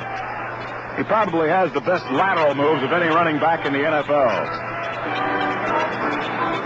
Well, it's Foreman and Metcalf right now. This way it's stacking up as a great match here.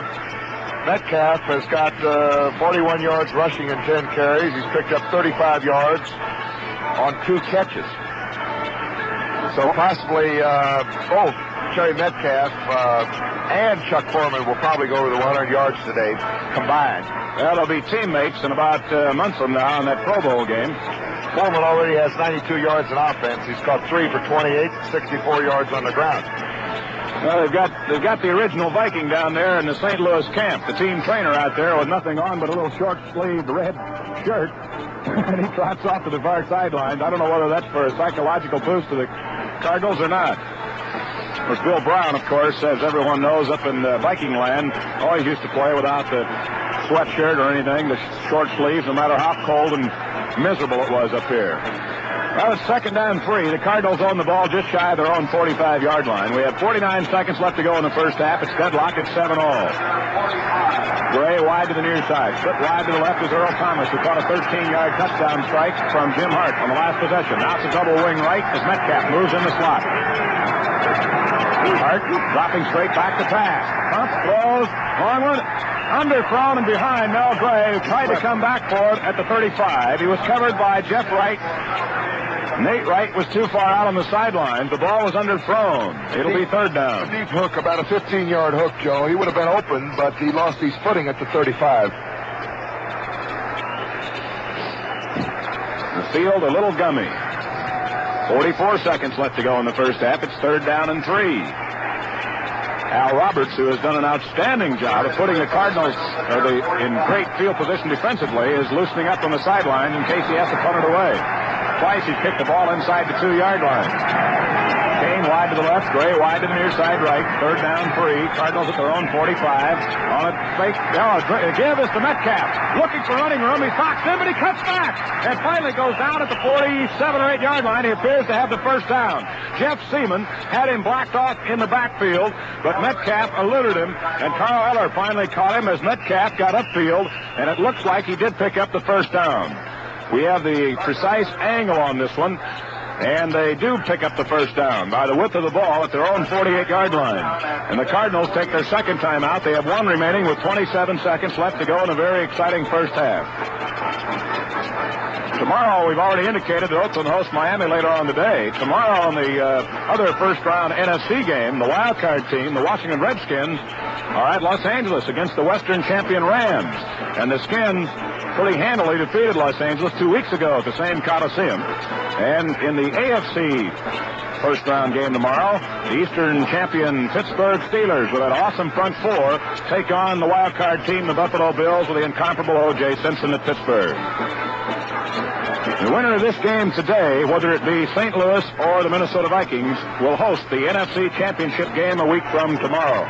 And, of course, the Vikings are very hopeful of winning this one today, and will be right back here at the Met if they can do just that, to take on the winner of the Washington-Los Angeles game. St. Louis has it on their own 48-yard line. 27 seconds left to go. They have one timeout remaining in the first half. It's 7-7. Gray comes wide to the right. Earl Thomas flips wide to the left. Metcalf going to line up in the slot as a double wing. Now he drops back into the deuce. Now he shifts delayed into the double wing right. Hart dropping back to pass. Looks, throws a turnout to Thomas, who makes the grab, and he goes out of bounds at the 41-yard line in Viking territory. They hook back in front of Jackie Wallace. Oh, fine catch that time by Thomas on a sideline pattern. Little hook, and he went to the outside. Hart was right on target. Pickup of about 11 yards. That'll be another first down for the Cardinals. They have one timeout remaining. 20 seconds left here in the first half. Well, the big thing about that pass, not only the yardage gained, but the fact that Thomas did get out of bounds with it. It's at the Viking 41-yard line. Snow flurries now starting to come down, Joe. But it's still not that cold. Well, we've got some ice skaters down below us where they have the Minnesota Twin insignia normally here at the Met. They've got a little ice rink there. Double slot right again. Now Hart looking, backing away, looking both left and right. Now he sets them, and he drops back to pass from the Viking 41. He throws a sideline to the near side. Gray caught it out of bounds at the 24-yard line as Nate Wright backed way off of Mel that time, and Gray caught it and stepped out of bounds. He was wide open. Joe, fine pass protection again, enabling Jim Hart to just sit back there and pick his teeth. At a sideline pattern on the right side, Camaro Gray, he was wide open. Of course, they're trying to protect against the bomb, the 7 points. Now they're well within Jim Backen's field goal range here. That's Gray's first reception of the afternoon, and now it's on the Viking 24-yard line with 15 seconds to go. First down, Big Red. The Vikings going with that 14-man defensive huddle, but the three break to the sidelines. They stay in their conventional 4-man front. Hart back to pass, winds up, throws in the middle, and it's caught at the 7-yard line. Again, Mel Gray with his second straight catch.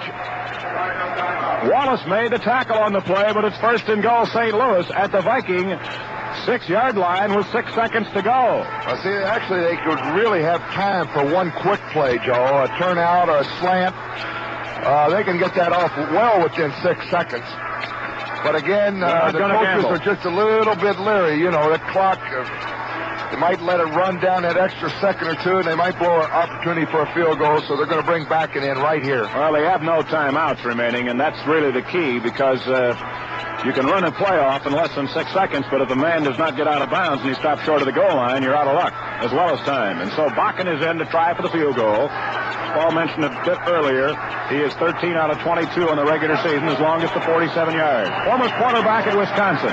Worley will hold. The kick will come from the 13, a 23-yard kick. There's the snap.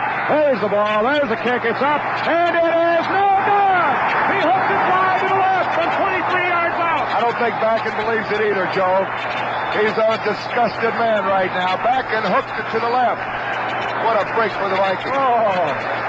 I tell you, that young man won't do that too often. I'll tell you that. He was 13 out of 22, longest field goal coming from 47 yards this year, and he just missed a chip shot. Well, he's one of 5 players in the National Football League history to score more than 1,000 points.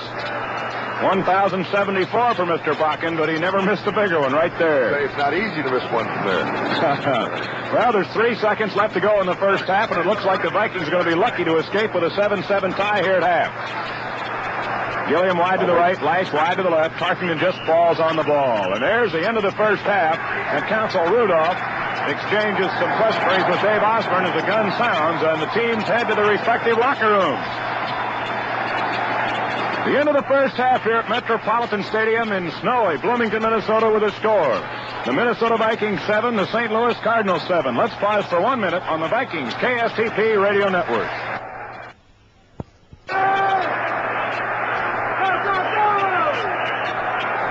There's a kickoff by Fred Cox, heading for the far side. Metcalf in a crowd, and he's got the ball at the 20, behind some blockers at the 25, cuts back and gets to the 28-yard line. Make it the 29, where he's piled up by Fred McNeil, the rookie linebacker from UCLA, with help from a couple other purple jerseys down there. Brent McClanahan also in there, and it'll be first down St. Louis on their own 29. The Vikings lead it for the first time this afternoon.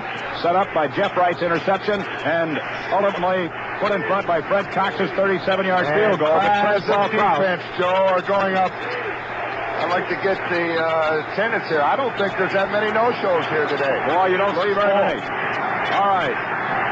Wide to the near side, Gray.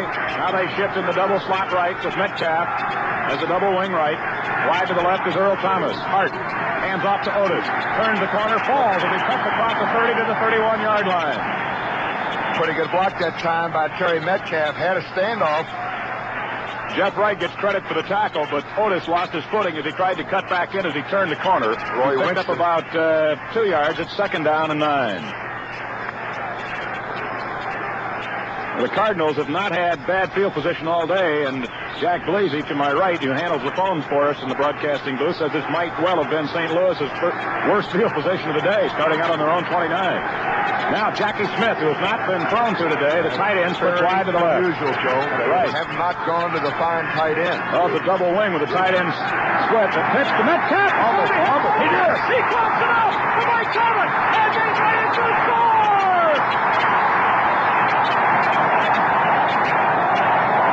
I'd love to see that on replay, Joe. I don't know if it was Wally Hilgenberg knocked the ball loose again from Metcalf, or it was Marshall. But anyway, Nate Wright picked up the football, went right down the left sidelines, and he went in, right in the corner for the touchdown. A big break and 2 turnovers here early in the second half will account for 10 Viking points. Nate Wright picked that up at about the 18-yard line and carried it in the near sideline just across the goal line, and the Vikings now lead it 16-7. Fred Cox will try for the extra point.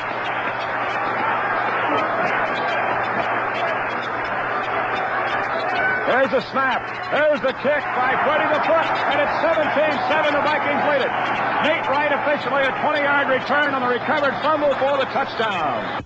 And with 10:29 left to go in the third period, which is all of a sudden blown up in the Big Red's faces, the score is 17-7. The Vikes lead it. Let's pause for 1 minute on the Minnesota Viking KSTP radio network. Bringing you good Viking fans football on radio is just one of the good things Twin City Federal does for you. Here's another. And it's really a great idea for you savers who want to earn extra interest on your money. Now, I'm talking about TCF's new telephone transfer service. This unique service enables you to transfer money from your TCF Past Card Savings account, where it earns daily interest, to your checking account. whenever you need it to cover a check. And it's all done by a simple phone call to Twin City Federal. By using TCF's telephone transfer service, you can keep those dollars that would otherwise be earning no interest, working hard, earning extra interest in a TCF Passcard savings account. Earning interest until you need money to cover a check. It's great for your personal funds, or if you're a businessman, for surplus company funds. There's no cost for this unique TCF service. So find out about it wherever those famous twin clocks flash the time and the temperature.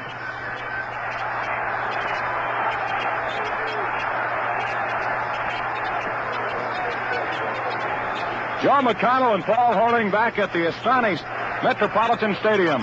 The Vikings, 1 minute to the second after Fred Cox's field goal, score again.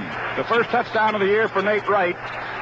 His last interception was 10 games ago. And he led the league for at least half a season on 6 interceptions. Well, he didn't intercept this one, but he was Johnny on the spot, or maybe more apropos, Nate on the spot, as he picked up Metcalf's fumble and raced 20 yards for the touchdown.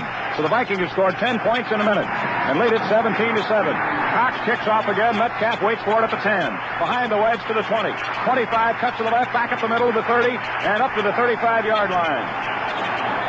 Bill Brown, the special teams captain, the 14-year bow-legged veteran from Illinois, the last of the original Flat Tops, made the tackle on the play. First down, St. Louis on their own 35. The Vikings, all of a sudden, after trailing 7-0 late in the first half, then lucky to get out with a 7-7 tie at the half, the Vikes have now suddenly shot in front 17-7.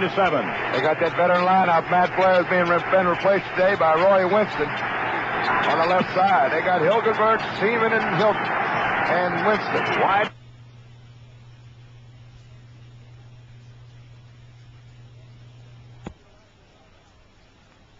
Wide to the left is Earl Thomas. Mel Gray wide to the near side right. Hart will now be forced to throw. Swings it out to Metcalf on the left side. He gets a block. Cuts back at the 35. Breaks one tackle and gets to the 39. Big pileup. A real tough 4 yards to pick up on a little screen pass, a swing screen out to the left side, letting his offensive lineman on the left side get out in front of him. Roy Winston and Sutherland brought him down. Second down 6, a gain of 4. Alan Page was blocked out of the play in the backfield as Metcalf did manage to turn the corner and work it for 4 yards. The ball at the Big Red 39. Now it's J.B. Kane wide to the left.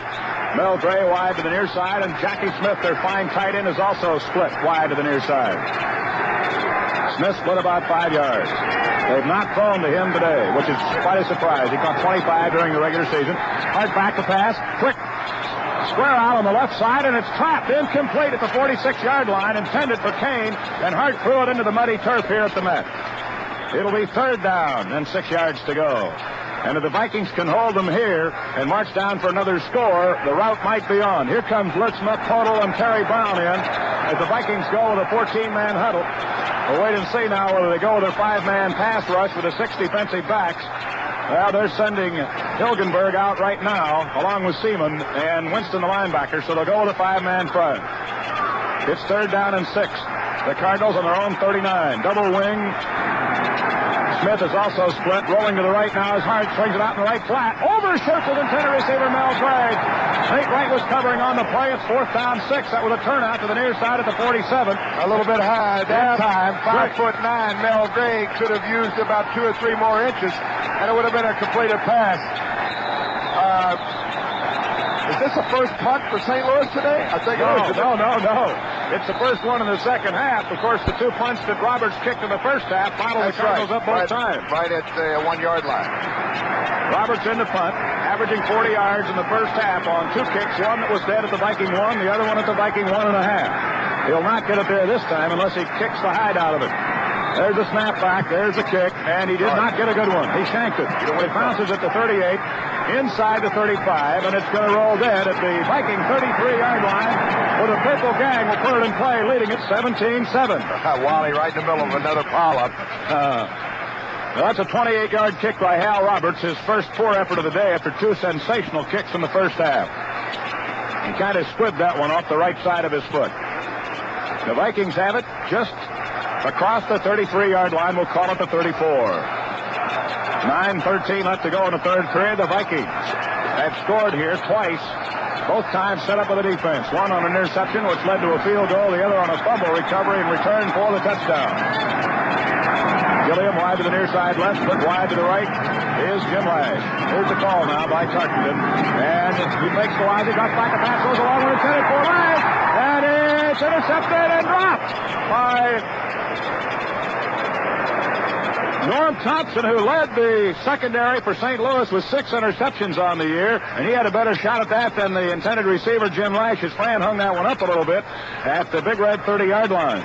Thompson, a 4-year veteran from Utah, had intercepted 6 passes for 190 yards.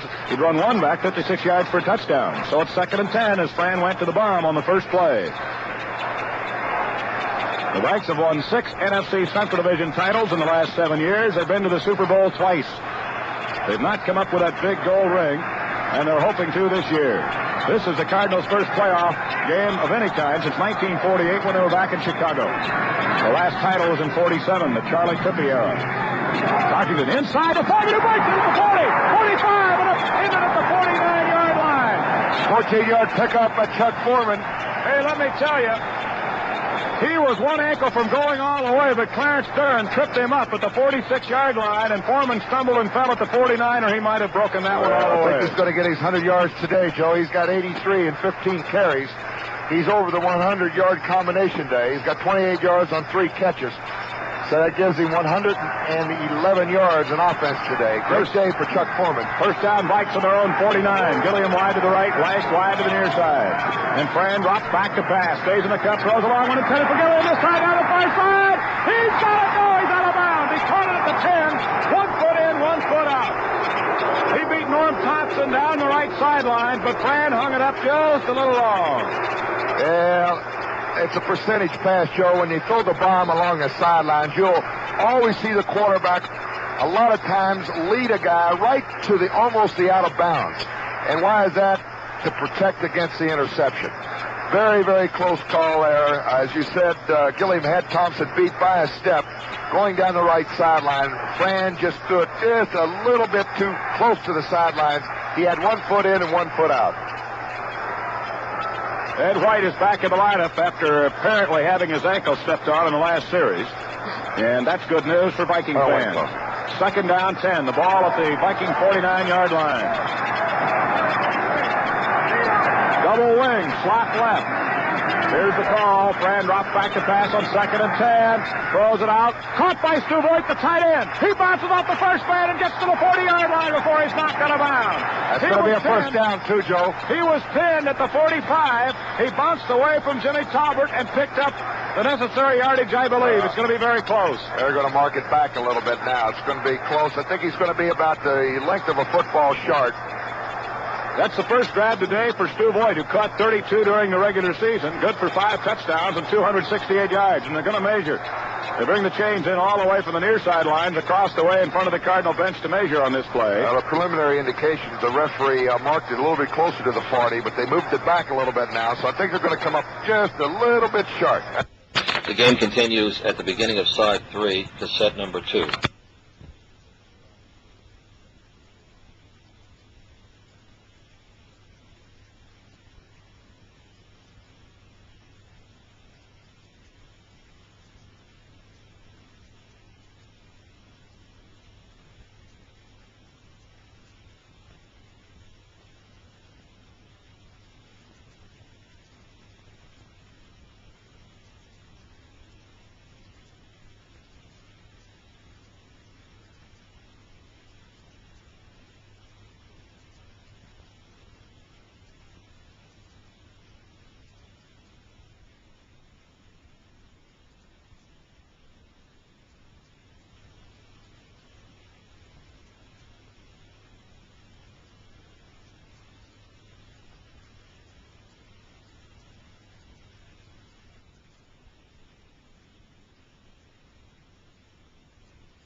indications. The referee marked it a little bit closer to the 40, but they moved it back a little bit now, so I think they're going to come up just a little bit short. That's it. They need about 4 inches. Well, it'll be third down and inches to go. The ball just outside the St. Louis Cardinal 40-yard line. 8:15 left to go in the third period. The Vikings on the move again after taking a 10-point lead thanks to the defensive unit on an interception and a fumble return. Gilliam and Lash are out as Kingsrider and Alderman come in to block up front. Third down and less than a yard. A matter of inches.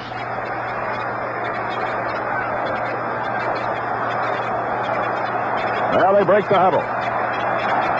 Tarkenton brings them up. Lash and Osborne, the running backs. Kingsrider, the wing on the right side. Everyone bunched in tight. Oh, he can throw it here.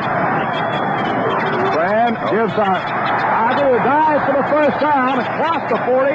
Look at Chuck Foreman down to about the 37. He's just hurdled the line of scrimmage. A great dive by Chuck Foreman for the first down.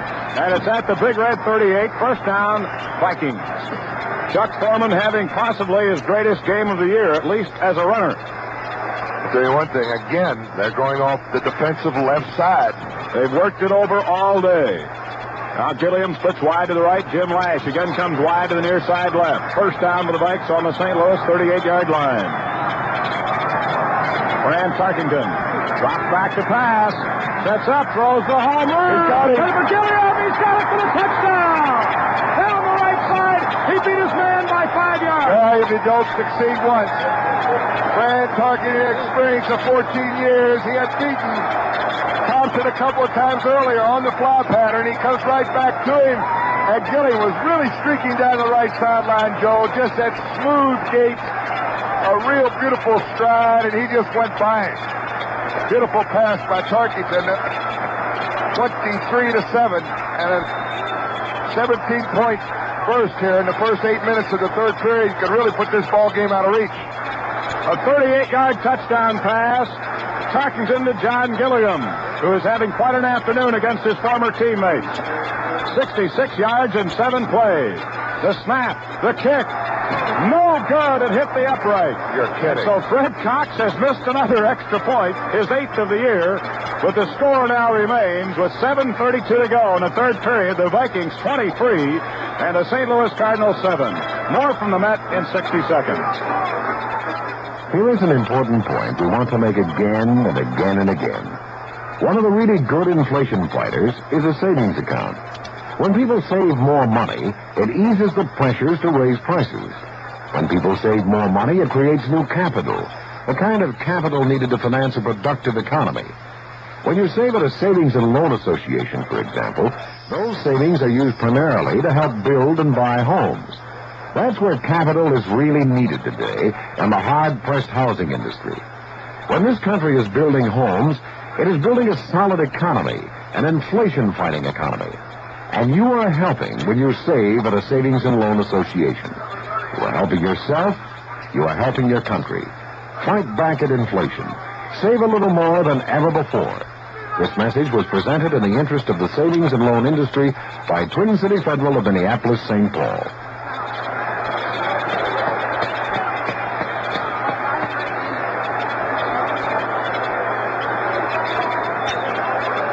Metcalf is deep, waiting for the kickoff from Fred Cox, who might be getting a little leg weary all of a sudden with a sudden work here in the third period. Still got 7.5 to go. There's the kick. This one's a deep one.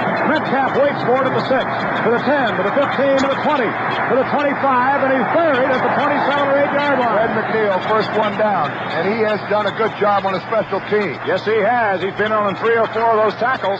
Let's pause 10 seconds for station identification on the Vikings Football Network. 21 degrees in the Twin Cities, west winds at 14, some light snow, high tomorrow, 20 to 25. KSEP, St. Paul, Minneapolis at 2:02. First down, St. Louis on the 29. Thomas wide to the near side. Split wide to the left is Mel Gray. The Cardinals are going to have to pass now, trailing 23-7. High formation. Jim Hart, the quarterback. Now in motion away from the line and going to the left side is Metcalf. Hart drops back to pass. Comes once. Right feet. The 18-yard line by Doug Sutherland, who cut him in half. I tell you, Marshall was also there. Eller was there. The three men really beat. I think they had a double team on Alan Baines, but Sutherland almost cut Hart right in half. Well, they spotted at the St. Louis 20-yard line. A loss of 10 at 2nd and 20. Joe, I just hate to say this, but I think poise is beginning to show now. The Vikings have been in the playoffs the last 6 out of 7 years. This is the first trip for St. Louis since 1948. And they're not really out of it yet, but if they start throwing their game plan to the winds, just start really throwing it helter-skelter pass patterns, they could really get beat bad from here on in. Kane wide to the left. Gray wide to the near side. Hart again back to pass on 2nd and 20. Being rushed. Sutherland looked like he was held. Hart throws as he's hit by Jimmy Marshall. Incomplete as he overshot his receiver on the far sideline. Oh, Jackie Wallace was smelling 7 points. If that pass again, if Hart had not thrown that football over the pass receiver's head, Wallace had a great beat on it and was coming up from about the 30-yard line. He could have made the interception, and it was all over then. Boy, Sutherland was really held on that play, but they got away with it. He got hooked and pulled down just as he was about to get to the quarterback, Jimmy Hart. And then Hart was hit from behind by Marshall just as he threw the ball. It's 3rd down, 20 yards to go. The Big Red now beleaguered team as the Vikings are just pounding them and swarming them here in the 3rd period, both offensively and defensively. How am I going to get a reservation back up here after Christmas? Wide to the left is Mel Gray. Wide to the near side is Earl Thomas. I already had mine. In motion goes Metcalf. Hart again back to pass. Swings it out in the left flat to Metcalf. He's one-on-one. And he gets out of bounds at the 22-yard line as Jim Hart hung in there and made the tackle. A gain of about 3 yards. More important, it is 4th down. 17 yards to go, and credit Jeff Wright. Listen to the hand. The people here are standing up for the defense. Credit Jeff Wright with a great one-on-one tackle along the sidelines with Mr. Metcalf. 4th and 17, and the Cardinals are forced to kick it away again. The Vikings have exploded for 16 points in the first 5.5 minutes of the second half, and they lead it 23-7.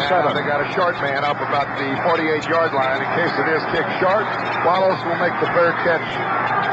The Vikes had 3 men back.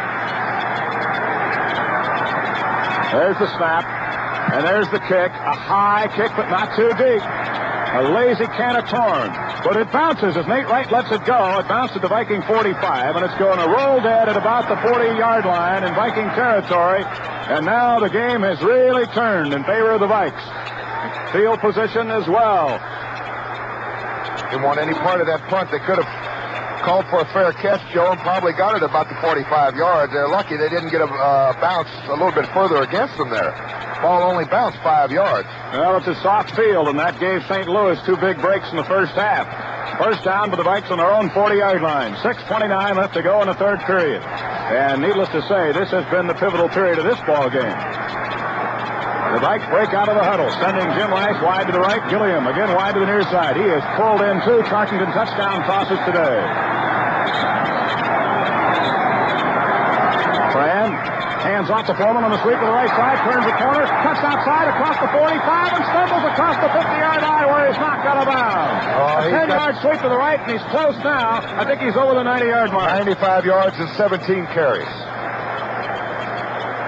You know, Fran has really warmed up here. He's 8 out of 15 now for 111 yards, 2 touchdown passes, 1 of 16 yards to John Gilliam on a rollout right, and then a 38-yard bomb.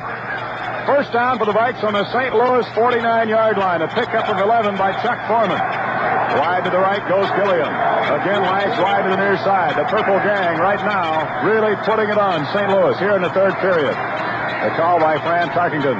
He gives to Foreman again. He cuts to the right side where they've been working all day, and he gets about 3 yards to the 46-yard line. So you're playing on the defensive right side of the St. Louis Cardinals. You've got to be wondering. They just never run at you. Ron Jankowski hasn't been mentioned too much. Pete Barnes, the only time we've mentioned his name is in a passing situation when he's been around to play. Only because the Viking running offense is really running away from that defensive right side. They're really working on Leo Brooks, Council Rudolph, and Larry Stallings. All right, it's second down and a short 8. The ball is the St. Louis 46. The give now to Ozzie. He breaks one tackle, two tackles, battles across the 40 to the 39, but a penalty flag is thrown. Again, on the right side of the offense. Looks like Ed White again. It's going to be a holding call against the Vikings. Oh, that's too bad because Ozzie had really battled for about 6 to 7 yards and was close to the first down at the St. Louis 39. It'll be a 10-yard offensive holding call against the Vikes. In this half, the St. Louis Cardinals have had possession of the football 4 times for 44 seconds, for 42 seconds, 56 seconds, and 41 seconds. They haven't had it too long. 10-yard penalty marked off against the Vikes takes it back into purple territory at the 44, making it second down 18. 5:03 to go in the third period. 23-7, the Vikes lead it. If you were listening to the first half and came back in late, you probably don't believe the score, but that's exactly what it is. 23-7 after a 7-7 tie at halftime. Vikings had it 7.5 minutes, Joe, and St. Louis 3.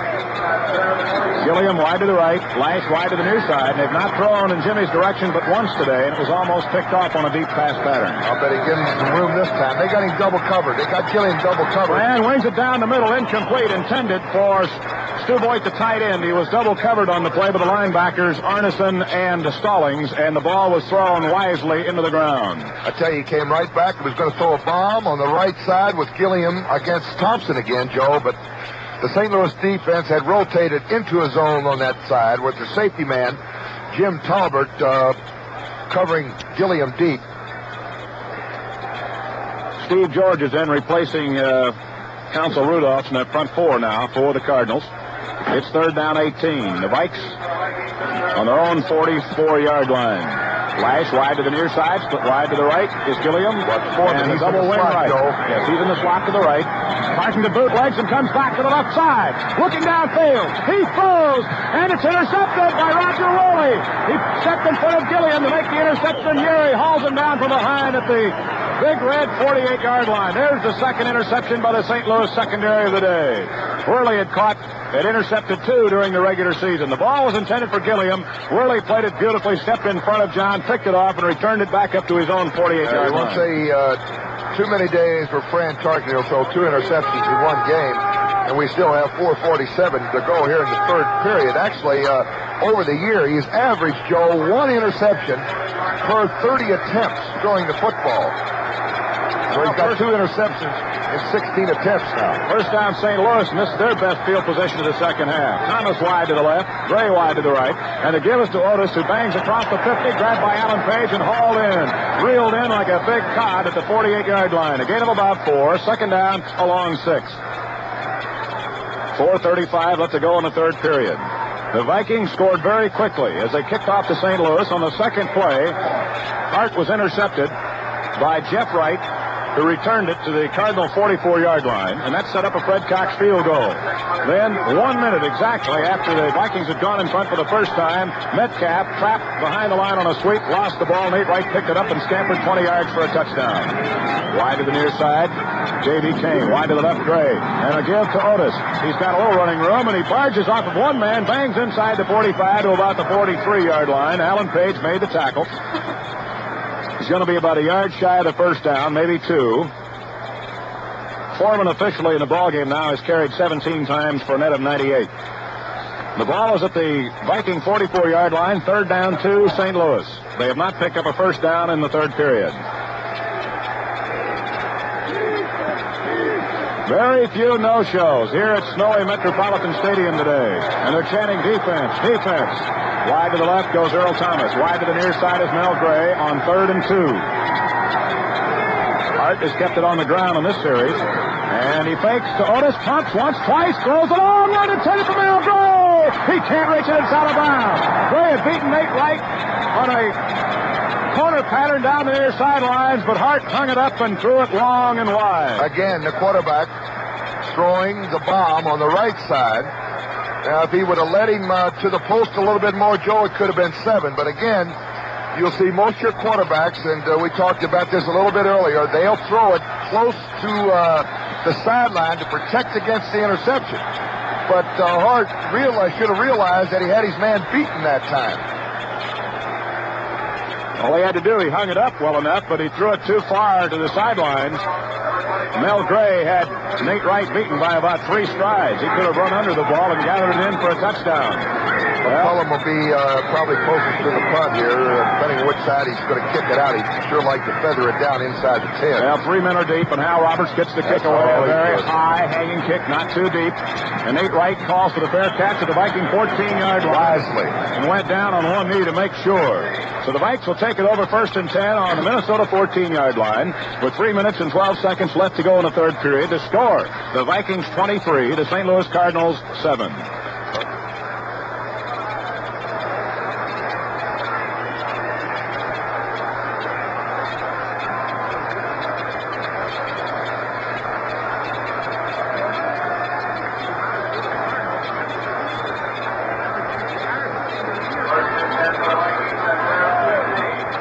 First down now for the Vikings on the 14-yard line. Gilliam wide to the right, Flash wide to the near side left. And off goes to Ozzie, cuts back in as they tried the left side, which is the right side of the St. Louis defensive alignment. One of the few times they've come back to the left side, and he picked up about 3 or 4 yards. Mark Arneson, the middle linebacker, a very active middle linebacker. Arneson's been very active today, Joe. We mentioned he only weighed 223 pounds, but he's playing behind a pretty big defensive line, especially on the inside with Brooks and Rowe both about 270 pounds. And Arneson is really a pretty active linebacker. Now they go in the odd man set, head up one defensive tackle, head up Tinglehawk. 2nd down 5 as Ozzie got to the 19. Tarkenton rolls to the right. He's going to run. Now he throws on the run. He caught to Gilliam. It goes out of bounds, and he's out of bounds when he made the grab, and a penalty flag is thrown. And it looks like it may be an offensive holding call again. Fran almost had the corner turn, and he might have been across the line of scrimmage. That's what the flag is, I believe. The pass was incomplete. Gilliam could not hold on as he went out of bounds. Fran was beyond the line of scrimmage. Beyond the line of scrimmage. Well, he was running full speed ahead. It's going to be a loss of a down. Well, it was 2nd and 5 at the 19, and Fran did throw that ball at about the 20-yard line. Can't imagine why he would throw it at that point when he had about 4 or 5 more yards of daylight in front of him. So it's a 5-yard penalty, loss of down, making it 3rd and 10, and it moves back to the Viking 14-yard line. 2:31 to go in the third period. Well, if the Cardinals can hold here and gain good field position, the next possession becomes very important. Should they score, they could get their way back into the ball game. Gilliam wide to the right, Flash wide to the left. Fran drops straight back to pass, has time, swings it out to Ozzie at the 15, he's to the 20, and pulls his way up to the 23-yard line, but he's going to be maybe about a yard shy of the first down. He just lowered his head and hurdled the last 2 or 3 yards trying to get the first down, but he's a yard short. It's 4th and 1, and the Vikes will be forced to punt it away. Joe, Aishaw's got a pretty good wind at his back here. Let's see if he can get his foot into one. Again, keep in mind, Terry Metcalf, the only man back on punt return for the Cardinals. Metcalf has averaged better than 13 yards on 26 punt returns, as long as the 43 yards. He led the league in kickoff returns. With 20 kickoff returns, he averaged better than 31 yards, including a 94-yard kickoff return for a touchdown during the season. So he is explosive every time he gets his hands on the ball. He's fumbled twice today, too. Yes, he has. A big one. Turned in for a score with Nate Wright. The other, the Cardinals recovered. There's a snap. Aishai gets the kick away. Line drive. Moving kick. Metcalf back at the 31. 31-yard line. Beautiful kick. And beautiful coverage as the Vikings got down very quickly. It was not a very high kick, but it was a long driving kick. About a 45-yard kick. 46 to be precise. One of his longest punts of the year. And now the Cardinals will put it in play, 1st and 10 on their own 31-yard line. 3 Vikings got down there very quickly as Metcalf was driven clear to the far side and had to come back to the near side, and the Vikings got down with some great pursuit to nail him for no gain. 1 minute and 34 seconds left to go in the third period. The Cardinals now are forced with almost a must-score situation on this possession. They trail 23-7. Gray wide to the near side. Split wide to the left is Earl Thomas, who's had a good afternoon. Double wing, slot right. Otis is in the slot this time. Metcalf is the setback. Dropping back is Hart. Looking for Metcalf, and it's knocked down by Jimmy Marshall. Marshall put the heat on. Hart tried to sidearm it and threw it right into him. Number 60, Roger Finney from Florida A&M, a 6-year veteran, playing left tackle, Joe. Our left guard, they had trying to block Marshall. He just really defeated him easily. Hart did not have a chance. We ought to mention the fact that the old-timer on the St. Louis team, Ernie McMillan, the offensive captain, a 14-year veteran from Illinois, is not dressed today. He had a pinched nerve in his neck and is missing this ball game. St. Louis' first playoff game in his long career. What a great guy, too, and a great leader for the St. Louis Cardinals. Kane wide to the left, Gray wide to the near side right, 2nd and 10. Hart back to pass, now swings it out of the backfield. Oh, is he hit by Seaman and Hilgenberg? Oh, baby. That was Jim Otis, and he just got high load and really planted over there. And let me tell you, Marshall put another tremendous rush on and almost knocked that pass down. Well, it's going to be 3rd down still for St. Louis, and 10 yards to go. The ball in the Big Red, 31 and a half. 15 years of professional football. Number 70 from Ohio State. I tell you, at Ohio State, they turn out some football players. Wow. Marshall still has his consecutive game string going also. We've lost track of it. It's up around 210 now. The longest in the NFC. Thomas wide to the left. Wide to the near side is Gray on 3rd and 11. Call it. And Hart drops back to pass again. Big rush. Sutherland grabs it. He gets away. He throws along one intended for Gray. And it is caught by Gray. He comes back to the 40. Running laterally. And he's finally hit from behind and dropped at the Viking 40-yard line. Sutherland had a real shot at Jim Hart. Coming in from Hart's right side. He got a hold of Hart, but Hart sprung free and found Mel Gray. Threw it up for grabs, really, Joe. Gray just made a real good one-on-one effort for the football and came up with it, 1st down. Well, he was covered by 2 Viking defenders, but he managed to come back for the ball. He caught it as deep as the 35 and came all the way back outside the 40 and was finally nailed at the Viking 40-yard line. A big gain for St. Louis. The gun sounds ending the 3rd quarter, which has been virtually all Minnesota. The Vikings score 16 here in the 3rd period, and with 1 quarter to go, they lead the Cardinals 23-7. Play continues in 1 minute on the Minnesota Vikings KSTP Radio Network.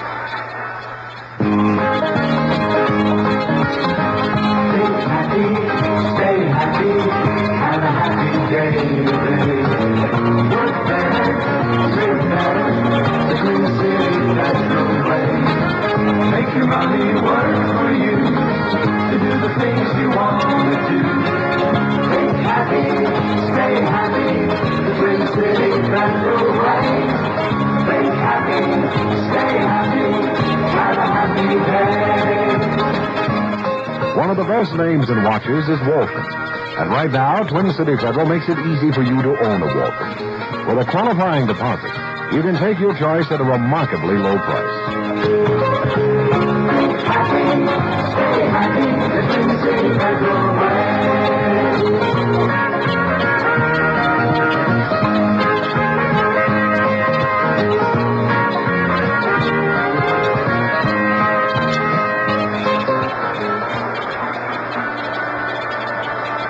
Joe McConnell and Paul Horning back at the Met. And the attendance here today, despite the inclement weather, 44,626. So we have less than 4,000 no-shows. 3796 to be exact. That says a lot for these fans up here, Joe. And below 30-degree temperature. And Sweet Olson can get the ribs ready over at Mama Lou's. I had a bet with him that they'd have over 40,000 today here for the game. So I'm going to get my little free rib dinner after the game. That's a big, I was going to say that's a big rib dinner. He don't know what I'm going to do. I might, just buy dinner for everybody in the house and give him the check. I'll be there. 1 quarter to go. 23-7, the Vikes lead it. The Cardinals have the ball on the Viking 40-yard line, thanks to a long completion to Mel Gray on a play that broke down in the backfield. His Hart eluded Doug Sutherland, who had a grasp on him. So everybody in the stands can go over to Mama Lou's and get a free dinner. Sweet gives them any trouble, just tell them to charge it to me. I'll take care of it. Wide to the right now. Wide to the right is Mel Gray. Wide to the near side is J.B. Kane. Here's the call now by Jim Hart. Hart fakes into Otis. Back to pass. Swings it down the right sideline. Knocked away. Incomplete. Intended for Mel Gray. And a great play by Nate Wright and knocked it away just in time. Had a square out and goal call. They rotated away from Mel Gray that time. They did have him a little deep coverage with Jeff Wright helping out. I tell you, not going to be too many times where Mel Gray is not going to have two men on him. You know, we mentioned Gilliam being an ex-Cardinal. So is Nate Wright. And they have scored 3 touchdowns between them today. 14:55 left to go in this first-round NFC playoff game. The winner... Sometimes these trades come back to haunt you, don't they? The winner hosts the NFC Championship game a week from tomorrow against the winner of the Washington Redskin game at the Coliseum tomorrow. Double winning slot left. They'll get another interception here in the fourth grade because Hart's really putting the football up in the air. Well, Hart back to pass.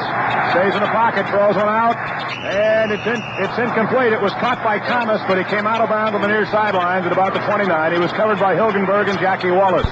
13 out of 29 now for Hart for 142. I got to mention Jackie Wallace today. A lot of the local fans up here have been on Jackie, and he's been burned a few times this year, but Wallace has played as well today, Paul, as he's played all year. He really has. And again, the strangest thing in the St. Louis Cardinal offense, as far as I'm thinking, Joe, is Jackie Smith, their fine tight end, has not caught a pass. Gray has caught 4 for 62, and Thomas 4 for 47. But their fine tight end has not caught a pass. 3rd and 10, and Hart again back to pass. 5-man rush, being chased by Sullivan, swings it out, almost intercepted and dropped by number 81, Carl Eller. Oh, the rush was on, and Hart threw it up for grabs, but it's 4th down and 10. Try that again. As Eller says, I'll take another shot at it. He threw it right at Eller, a little high, went right through his hands. First downs now, even 13 apiece, rushing yards. St. Louis 89, Minnesota now starting to really get some yardage on the ground. 147 rushing. Total yards 266 for Minnesota, 226 for St. Louis. Number of plays, St. Louis 51, Minnesota 48. Robertson to punt for the Cardinals. The Vikings again drop 2 men deep at the corners and Wallace in the middle. There's a snap. Roberts will try to feather it. He kicks it straight up in the air. A high-hanging punt, not too deep. It should be covered. Oh, it bounces into the end zone. That time the Cardinals had the man back, but it bounced at the 8 and scooted this time in across the goal line, and the Vikings will put it in play at the Minnesota 20-yard line. 14:34 left to go here in the final period. And the Vikings could possibly be about 14 and a half minutes away from hosting the NFC title game here a week from tomorrow. And I hope they delay my trip to Hawaii at least till January the 12th. I'm sitting on goal. Not a bad spot to be, Joe, Hawaii. I wouldn't know. I've heard it's nice. Slot left, Gilliam lining up inside Jim Light, and now here comes Ozzie as a wing, and the double wing to the right. Foreman gives to... Or rather, Tarkenton gives to Foreman, who burrows underneath, veering to the right for about 2 yards, and that should put him at the century mark. It does. 18 carries for 100 yards. Counsel Rudolph made the tackle on the play. Will help. You probably get an announcement here, and you're going to hear a cheer come up in the next 4 or 5 minutes, because Joe mentioned early, it's the first time this year that the Vikings running back gone over 100 yards. I think Ozzie had it once and in got Chicago. back to 98 yards, but lost 4 in his last carry after he'd gone over the century mark. All right, slot left, high formation. 2nd down 8. Vikes on their own 22-yard line. And Fran keeps it on the ground, and he gives to Ozzie, who is nailed right at the line as he ran right into Big Bob Rowe. 6'4", 270. Didn't fool anybody that time. Going out of the I formation, Joe.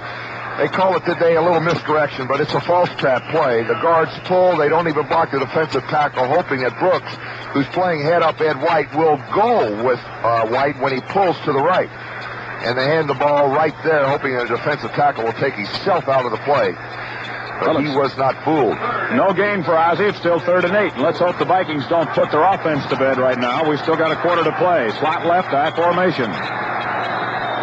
And Fran rolls to his right, looking, throws back in the middle, caught by Foreman at the 28. He beats the linebacker to the 35, to the 40, cuts back in and slips and falls. He makes the cut by Roger Worley and goes down at the Viking 42-yard line, but it's a 1st down. He was going to smell a goal line that time, Joe.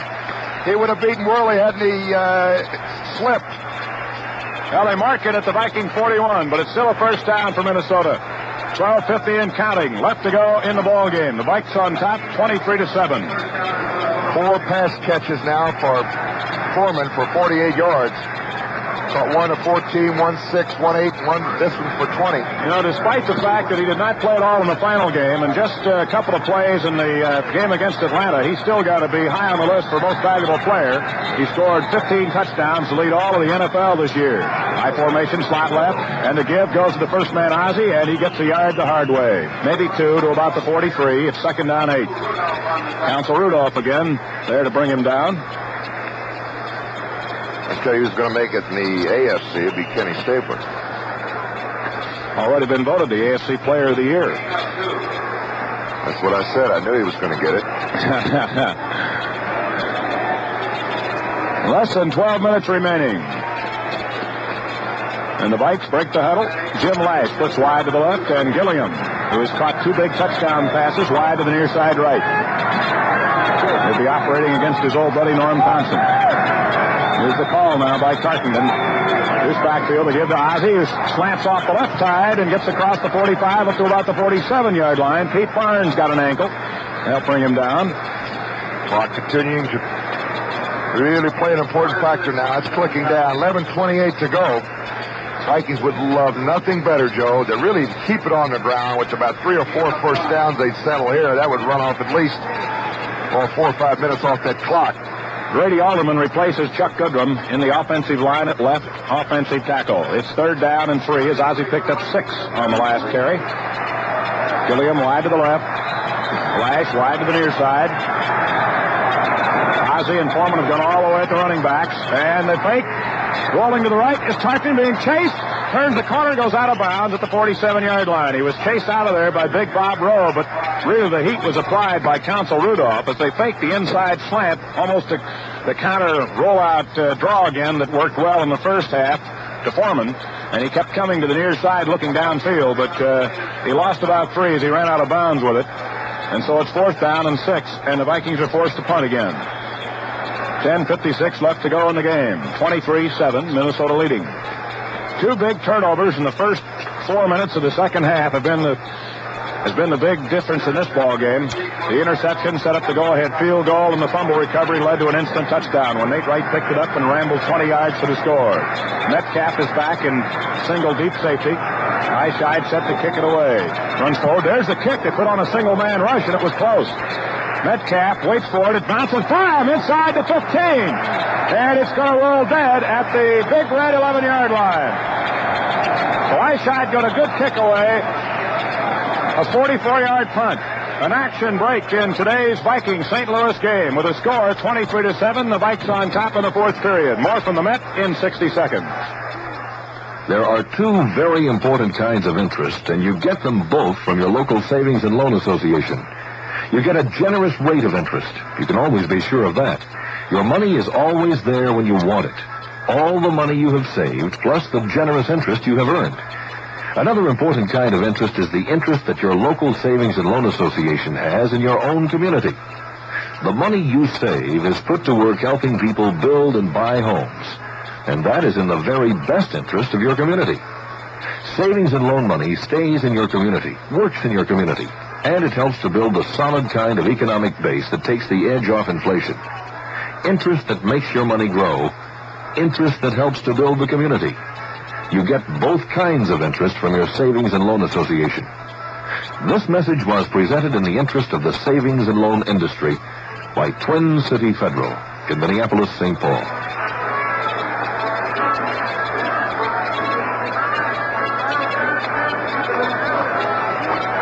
Joe McConnell, along with Paul Horning, back at the Met, where more than 44,600 fans have turned out under gray overcast skies and snow flurries today.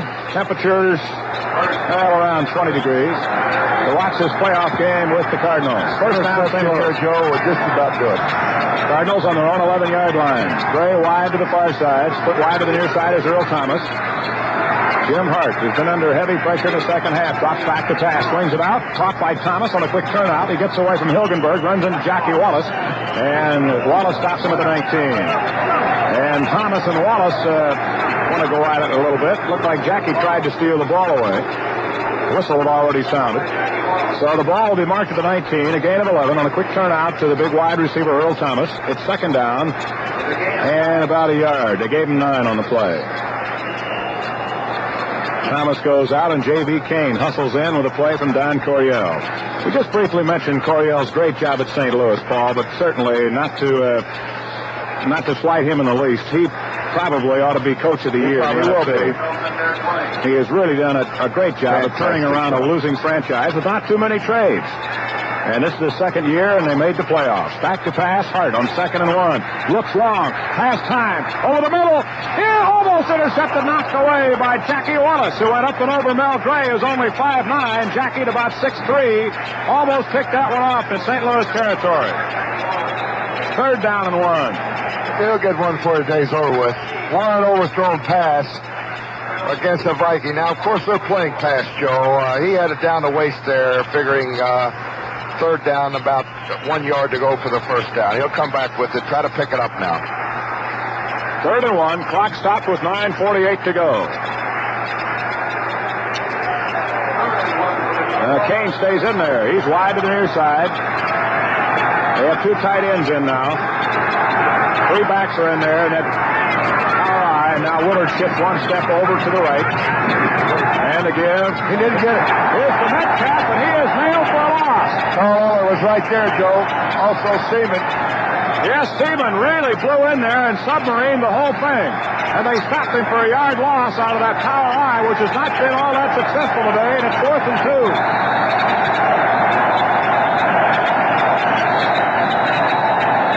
Week, the Vikings will probably play right here, and this will be the first game in the playoffs, Joe. It'll be another noon game. Another Saturday night, the left guard, I can't handle it. You'll find a way. McCullum and Nate Wright are the 2 deep men. Wallace is tucked up between them at about the 45 in Viking territory as Hal Roberts is set to punt it away again now for St. Louis. There's a snap. He gets it away. High kick. Fair catch. Nope. Wallace drops back, takes it at the 40, and goes down at the 43-yard line. Down quickly was Gary Hammond to make the tackle for St. Louis, along with Pearl Scales, would you believe?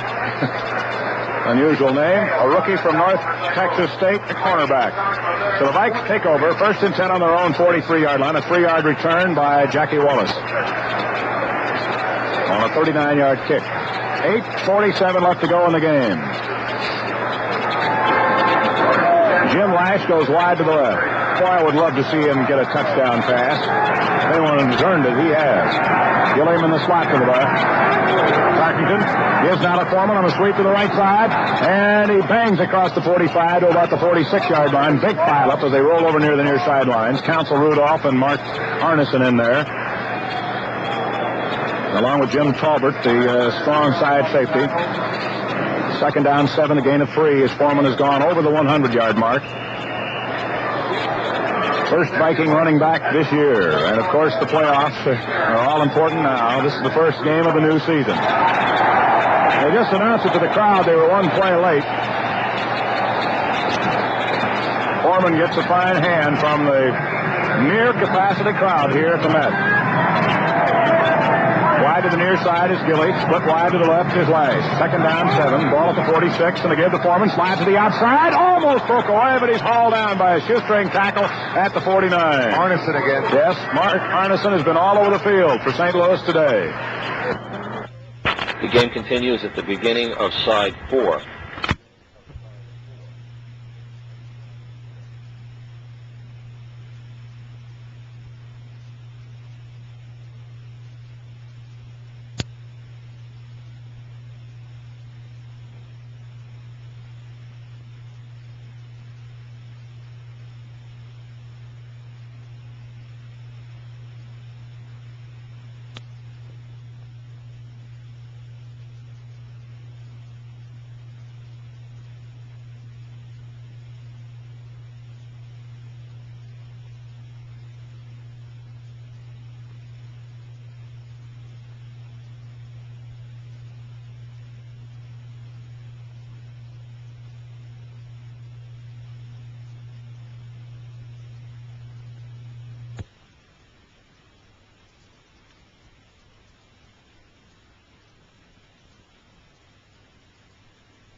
For St. Louis today. A gain of 3 more. It's 3rd and 4.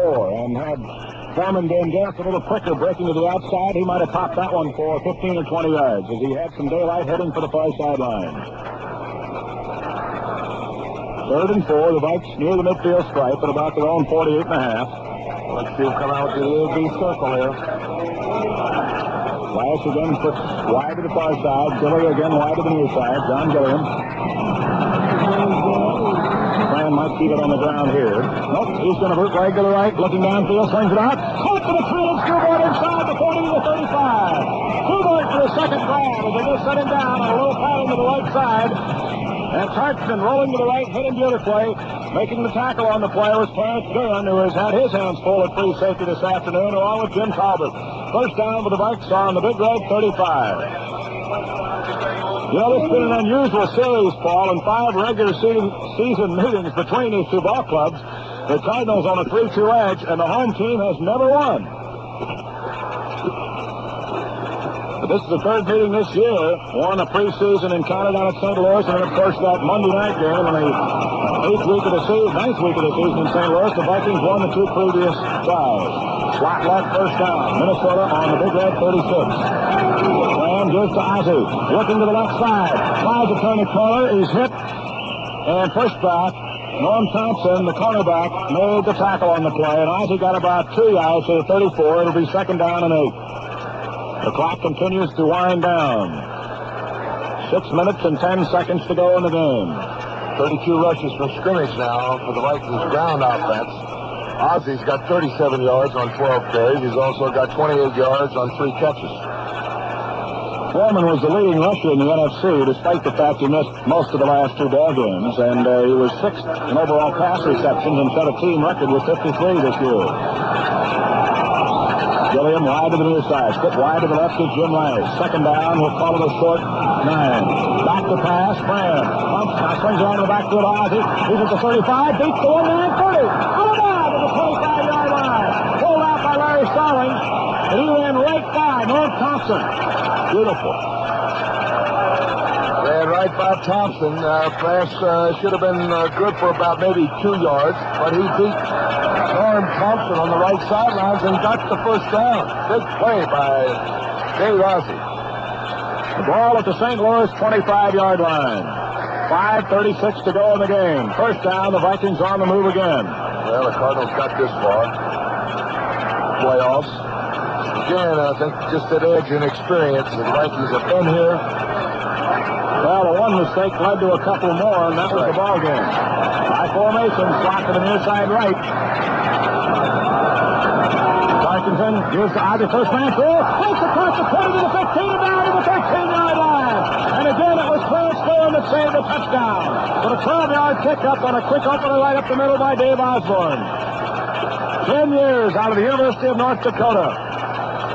First down. Vikings on the St. Louis 13.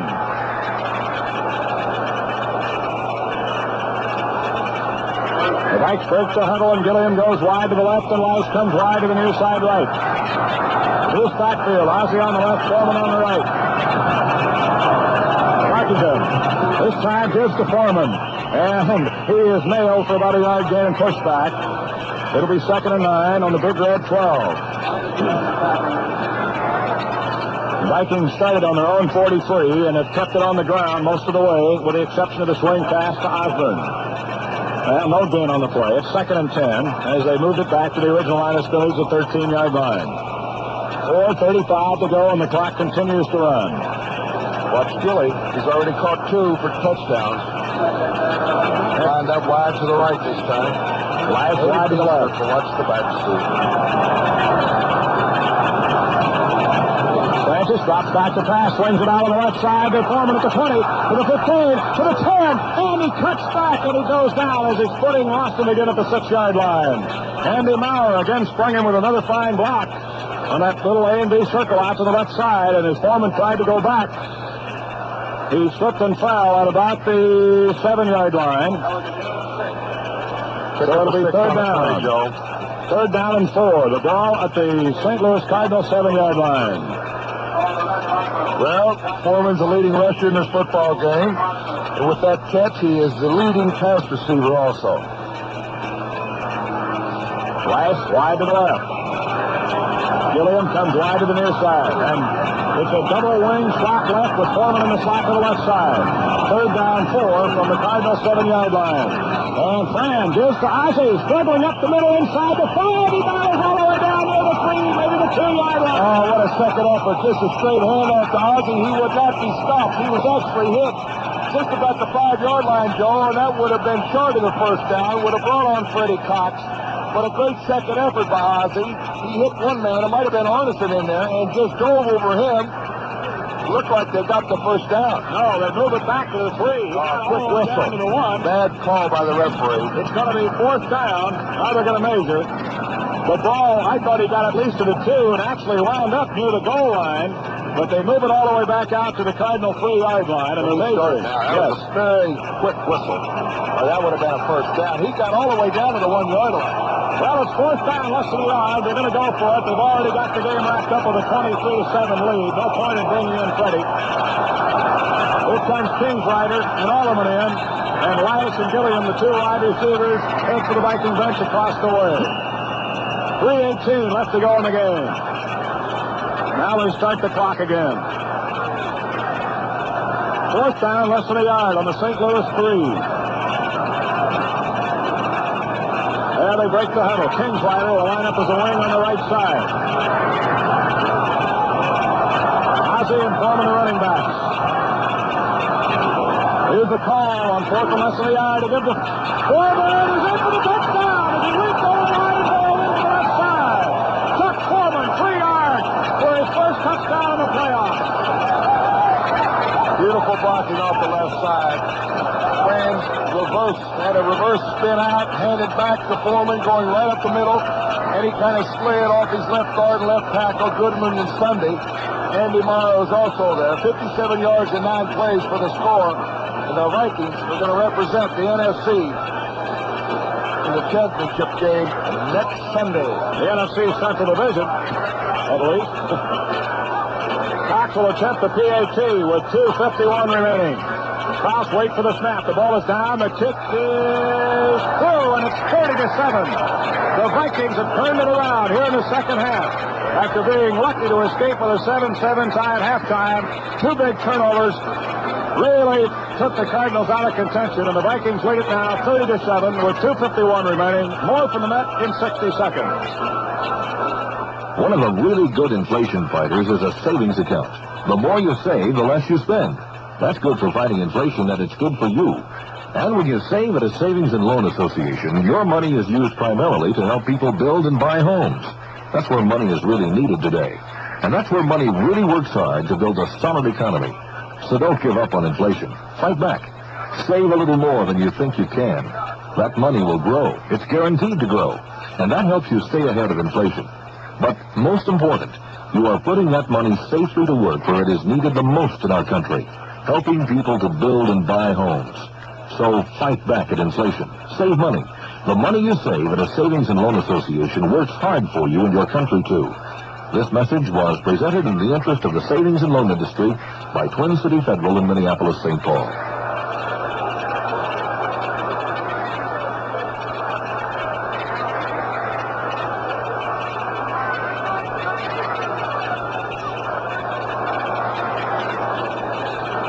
Joe McConnell and Paul Horning back at a jubilant Metropolitan Stadium here in Bloomington, where the Vikings have routed the St. Louis Cardinals in the second half of this first-round playoff game. It's 30-7. Cox set to kick it off now. Metcalf is back with Moss and Hammond, the receivers on the wings, and he just squids one down the middle, and it's fielded again by Hart, the linebacker, and this time he's going to shoot. When he bounces off of one man as he lowered his head, bounced away and got back to the 35, maybe the 36-yard line, and again it was the rookie, the number 1 draft choice from UCLA, linebacker Fred McNeil, that finally bulldogged him down. He got McNeil's being helped off. He hit right into him. Yeah, head-on collision. Helmet to helmet. Hold your head up. 2:42 to go in the game, and the Cardinals have it on their own 36-yard line, and they've got to be a downcast bunch, but of course, nobody nobody really in the NFL thought that St. Louis would be a playoff contender, let alone make it to the playoffs, and they've had a successful year no matter what happened today. Well, it looked like the Cardinals were ready to roll and make a real competitive game out of this. They scored first, and then 30 unanswered points. It just paved the way for a Viking easy victory in the second half. On a draw, it goes to Otis, looking for running room outside, but he's grabbed by Hilgenberg, and then Marshall came over the top to help make sure, and he goes down at the 35-yard line, and he actually lost about a yard. Yeah, they give him a yard up to the 36 at second down 9. Cardinals lining up without a huddle. Hart back to pass on 2nd and 9. Lines up, throws one out, caught by Gary Hammond, who's into the ball game, and he's nailed immediately over on the far sidelines at the 46-yard line in Big Red territory. It should be enough for the first down as Jeff Wright knocked him out of bounds. Hammond caught only 2 passes during the year, playing behind Mel Gray, but as we mentioned, he did come in one ball game and throw an 81-yard touchdown pass on an option play to the tight end Jackie Smith, and that was the longest scoring play from the line of scrimmage in the NFC this year. Bob Lurchman's in there, bench warmer Bob playing up front. He made one big quarterback sack in the first half of this ball game. Jimmy Marshall goes out. Lurchman has replaced him. First down, St. Louis on their own 46.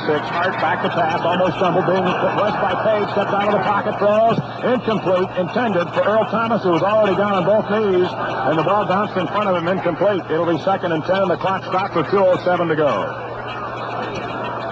Well, it'll be either the Washington Redskins, the wild card team, or the Los Angeles Rams, the Western Division champions of the NFC, in here next week at the Met for the NFC title game. And I got a hunch that Washington's going to win it tomorrow, not next week. The Skins have defeated the Rams 2 weeks ago at the Coliseum. The Rams have what is pretty much a suspect secondary, and of course the Skins have the best passing attack in the NFC with Kilmer and Jurgensen. Kilmer will get to start tomorrow, and it also appears that Larry Brown will not start, but Dwayne Thomas will at one of the running backs. He had a great game last week. Back to pass is Hart on 2nd and 10. Swings it out of the backfield to Metcalf, who juggles and drops it at the 42-yard line. Metcalf very upset with himself. Alan Page just kind of wraps both arms around him and pats him on the back. Incomplete, 3rd down and 10 with 2:02 remaining. So I have Minnesota's #1 fan here, Senator Hubert Humphrey, and I guess you're enjoying this ball game quite a bit today. I surely am. After a morning of frustration, I was in Washington this morning, and the man that was picked me up overslept. So I missed that Northwest Airlines flight out of there at 7:40, and I had to get United at 11:55. Senator, don't feel bad. I missed the first quarter of last year's first playoff game of the same thing. But when I got here, it was 7-7. And I brought along good luck. 23 unanswered points. Yeah. Congratulations. Beautiful. I wish I could do as well myself. Hart back to pass. He throws down the middle, incomplete, as he overthrew his intended receiver, Mel Gray, and 2 penalty flags are thrown, and it may be an interference call. Jeff Wright, I think, was detected holding the intended pass receiver, Mel Gray, and that will give the Cardinals a first down in St. Louis territory. Now, the 2-minute warning is being sounded to the benches. We'll be back in 1 minute on the Vikings KSTC Radio Network.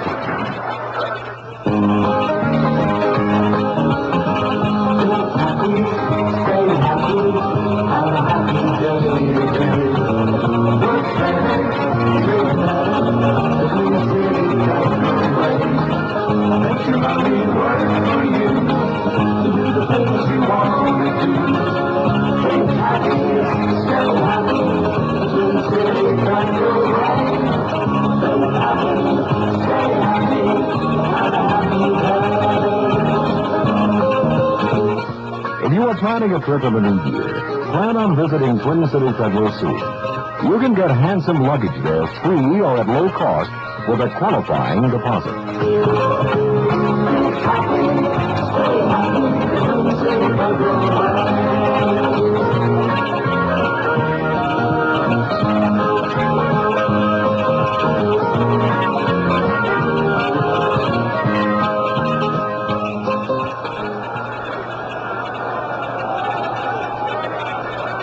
McConnell and Paul Horning back at the Met with 1:58 to go in that first-round playoff game. The Vikings have it locked up 30-7. I want to ask the good senator standing to my left right here, are you going to be here next week for the big one?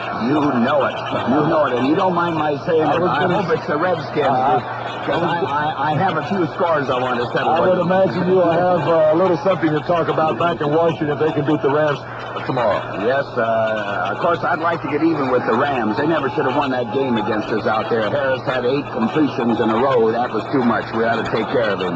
Senator, one word about the fans here. Isn't this marvelous? We haven't had the best day weather-wise, and yet we have 44,000 plus here. It's a real football town. You know, when I came in, I heard one of the national networks talking about the lousy weather. It's beautiful.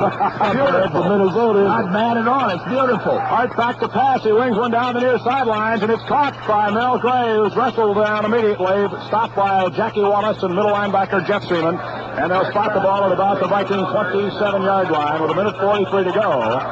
The Cardinals would like to put at least another score on the board. And they're marching down there now, and they'll spot the ball on the 26-yard line. They're lining up without a huddle. Gray on the near side, put wide to the right. Here's Big Earl Thomas back to pass. His Hart, he throws onto the right sidelines, and it's knocked away, incomplete. J.B. Kane could not hang on as Nate Wright jarred it loose at the 19-yard line. Old Coryell put Jim Hart right on his back. The pass rush again today has been superb. In the first half, actually in the second quarter, Hart actually had a little time to really throw the football. But here in the second half, this defense of the Minnesota Vikings has been outstanding. And they've been there a long time, Eller and Marshall. They've been great. Eller and Marshall, Page, White. Listen, these boys are all playing a great game out there. They're marvelous. Eller and Page and Marshall are just tops. Well, it's second down 10. The Cardinals on the Vikings 26. Hart drops back to pass, sets up quickly, shoots one out the left side. A great diving catch by Earl Thomas, who slipped and fell and still hauled it in. He stayed in bounds inside the 20 at about the 18-yard line. He just reached up with the left hand and hooked it in and hugged it. Jeff Wright touched him down with 1:15 to go. The Cardinals call their first timeout. They have 2 remaining. Thank you, Senator. Senator Hubert Humphrey, who stopped in to chat a little bit with us late in the ball game. Well, we have 1:15 to go, and we'd like to take time out to thank our crew again for the wonderful job they've done not only today but all year for the KSTP Minnesota Viking Football Network. Don Dahl, our engineer here at the Met. Our statisticians, Jerry Stroud and Jack Blazy. Our studio producers, Rod Person, Dan Pittman, Leroy Myrie, and Larry Carolla. Our producer-director, I don't know. Rod sits there and listens to the game and picks out a few plays for us to go on the post-game show. Our producer-director, Rod Krongard, and our executive producer and general manager, Jack Nugent. The Cardinals will have it 3rd down and 2 at the Viking 18-yard line with 1:15 to go when play is resumed. The Vikes have a berth in the NFC Championship game locked up, and they'll host it right here at the Met a week from tomorrow, noon, actually at 12:05 kickoff time, against either the Rams or the Washington Redskins. 30-7 the score here with 1:15 to go. And what a second half this has been for the Vikings. Well, the Vikings went with their 14-man defensive huddle, and Lurchma, Poto, and Brown hurry off. Wide to the near side is Earl Thomas, but wide to the right is Mel Gray. Hart back to pass, swings it out quickly to Thomas. He can't hang on. Jackie Wallace tried for it on the deflection, but it's incomplete. It'll be 4th down and 2. 1:11 to go. 4th down and 2. St. Louis on the Viking 18-yard line. J.B. King comes back in, replacing Earl Thomas, who has had 2 or 3 go through his hands today, but he did make a fine grab laying on the turf a moment ago. Thomas, in a show of disgust, takes off his helmet before he gets to the sidelines and just throws it beyond his Cardinal teammates who are lined up on the far sidelines. Kane wide to the near side, split wide to the right is Mel Gray. And on 4th and 2, Hart back to pass, swings it out. It's caught by Jackie Smith, the tight end, and he's wrestled out of bounds at the 12-yard line. There is the first reception of the day for the tight end Jackie Smith. Jeff Wright chased him out of bounds over on the far sidelines. He stops the clock and gives St. Louis possession on a 1st down at the 11-yard line. And Jerry Hammond comes in. And now Earl Thomas puts that headgear back on, and he also comes back in to replace J.V. Kane. Hammond is in, replacing Mel Gray. Hammond wide to the left, Thomas wide to the right. 1:05 left to go in the ball game. And the fans here, even though the Vikings are up 30-7, would like them to keep St. Louis shut out the rest of the way. Hand off on a draw to Metcalf, and he goes for the touchdown right up the middle. He broke a tackle at the 3-yard line. Paul Krause had a shot at him, couldn't hold, and Metcalf races right into the end zone with an 11-yard carry for the touchdown. A delayed draw, Joe. 11-yard touchdown run. Terry Metcalf. Well, 13 points. The Vikings defense, of course, got a lot of pride. We're trying to stop Minnesota from putting another touchdown on the board. I mean, stop St. Louis. But it's too far gone to realize now. 1 minute left to go in the game. Bakken's extra point is good, and the score now is the Minnesota Vikings 30 and the St. Louis Cardinals 14. Cardinals went 64 yards in 10 plays for the consolation touchdown. Well, Paul, in summarizing this ball game, you have to go back really to the next to last play in the first half when Bakken missed a very short field goal attempt at 23 yards, which would have given the Cardinals a 3-point lead at halftime. And then coming out in the second half, the two big turnovers just turned this ball game completely inside out for St. Louis. Absolutely. Now we'll probably have an onside kick here by St. Louis. Vikings, of course, have got the kick return team and the guys with the good hands to the left of the kicker. Billy Brown, Kingsrider, Fred McNeil, Terry Brown, Amos Martin are all up front. McCullum is the only man deep for the Vikes. Sergio Albert. Ozzy's in there also. Moves forward, and he squibs it, and it's not going to go to 10 yards. Well, it does, and Kingsrider wisely falls on it just as it got across the Cardinal 45-yard line. A fine play by Doug Kingsrider. As the ball bobbled and bounced, it didn't look like it was going to get the necessary 10 yards. And just as it crossed the 45, Doug Kingsrider fell on it. So the Vikings have it at the St. Louis 45 with 59 seconds to go in the game. 30-14 the score. The Vikings have it locked up. Tarkenton has gone all the way at quarterback. We'll see what now they have in their running backs. They may have the same tandem in there. Osborne and Foreman have gone all the way, and Chuck Foreman cracked the century mark today. First time a Viking running back has done that all year. Foreman has gained 110 yards and 22 carries and scored the Vikings' last touchdown. And they leave him in all the way to finish what they started. Slot right. The give is to Osborne. He breaks across the 40, and he rolls all the way down to the 35-yard line. A 10-yard pickup right up the middle by Dave Osborne, and that's going to give him a good rushing afternoon as well. 63 yards, Joe, and 15 carries for Ozzy. He's also caught 4 passes for 37 yards. So these two backs have had just outstanding days. Well, it's second down and about 6 inches to go, and they bring in Kingsrider and take out Lash. Gilliam wide to the near side. Kingsrider and Hoyt are the tight ends. 22 seconds left to go.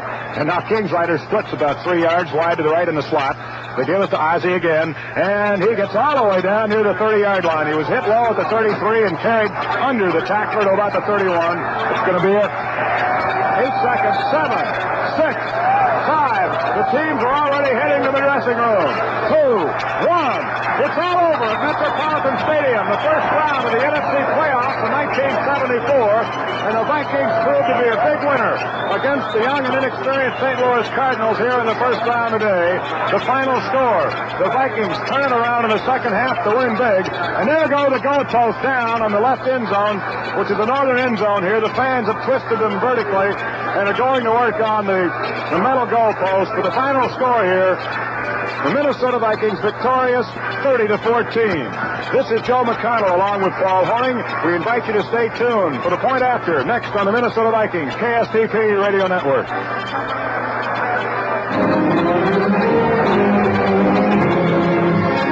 This Minnesota Viking broadcast was brought to you by the people who bring you Frank's Happy Service. Twin City Federal, where the famous twin clocks flash the time and temperature. Next Sunday at the Met, December 29th, our Vikings will compete for the National Football Conference Championship. Kickoff on KSTP Radio will be at 12 noon. The Minnesota Vikings football team, their staff and management, would like to wish you and your family a very Merry Christmas and the best of the holidays coming up. A well-chosen gift is a great idea. And the newest off-sale business in the area, The Depot, has a selection of wine that is sure to help you find the right gift for nearly anyone on any occasion. The Depot has elegant wines for your party hosts, sparkling wines for your own entertaining. And remember, a wine gift need not be expensive to be appropriate. The Depot is more than a great wine department, however. All of your favorite beverages are displayed on the pallet-filled 14,000-square-foot show floor. When you think of holiday entertainment, think of the new, huge depot on the edge of downtown Minneapolis. There are many good reasons for this, but we can't advertise prices here, so stop in and see for yourself. The depot is located just 1 block east of the Washington Avenue Viaduct at 1010 Washington Avenue South, next to the Gas for Less place. You don't have to go to Wisconsin anymore. The front page survey article of the Minneapolis paper on Monday, December 9th told the story. Stop in and see it. We've got it posted on the wall. The new depot would like to thank you for the huge acceptance to our way of doing business and wish you a happy and meaningful holiday. 30-14, nice going Vikings. It's 21 degrees, KSTP, St. Paul, and Minneapolis. Time for the new Shock Electronics catalog of the air with me, Uncle Allie. And me, Timmy.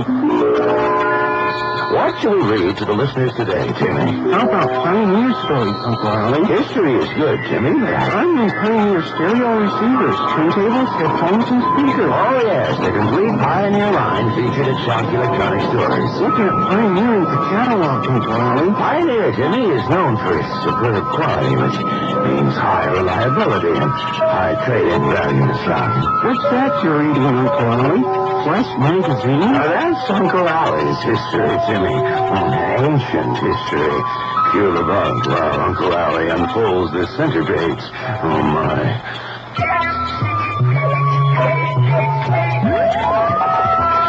This Saturday at Shock's Northtown store, watch the price of a $600 stereo drop $25 each half hour. Meet the Shock clock and win the stereo deal of a lifetime.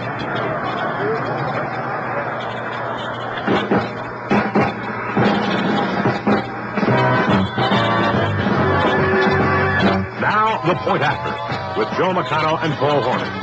A review of today's Viking game, plus a look around the National Football League. The Point After is brought to you by Union Carbide, makers of the ever-ready alkaline power cell.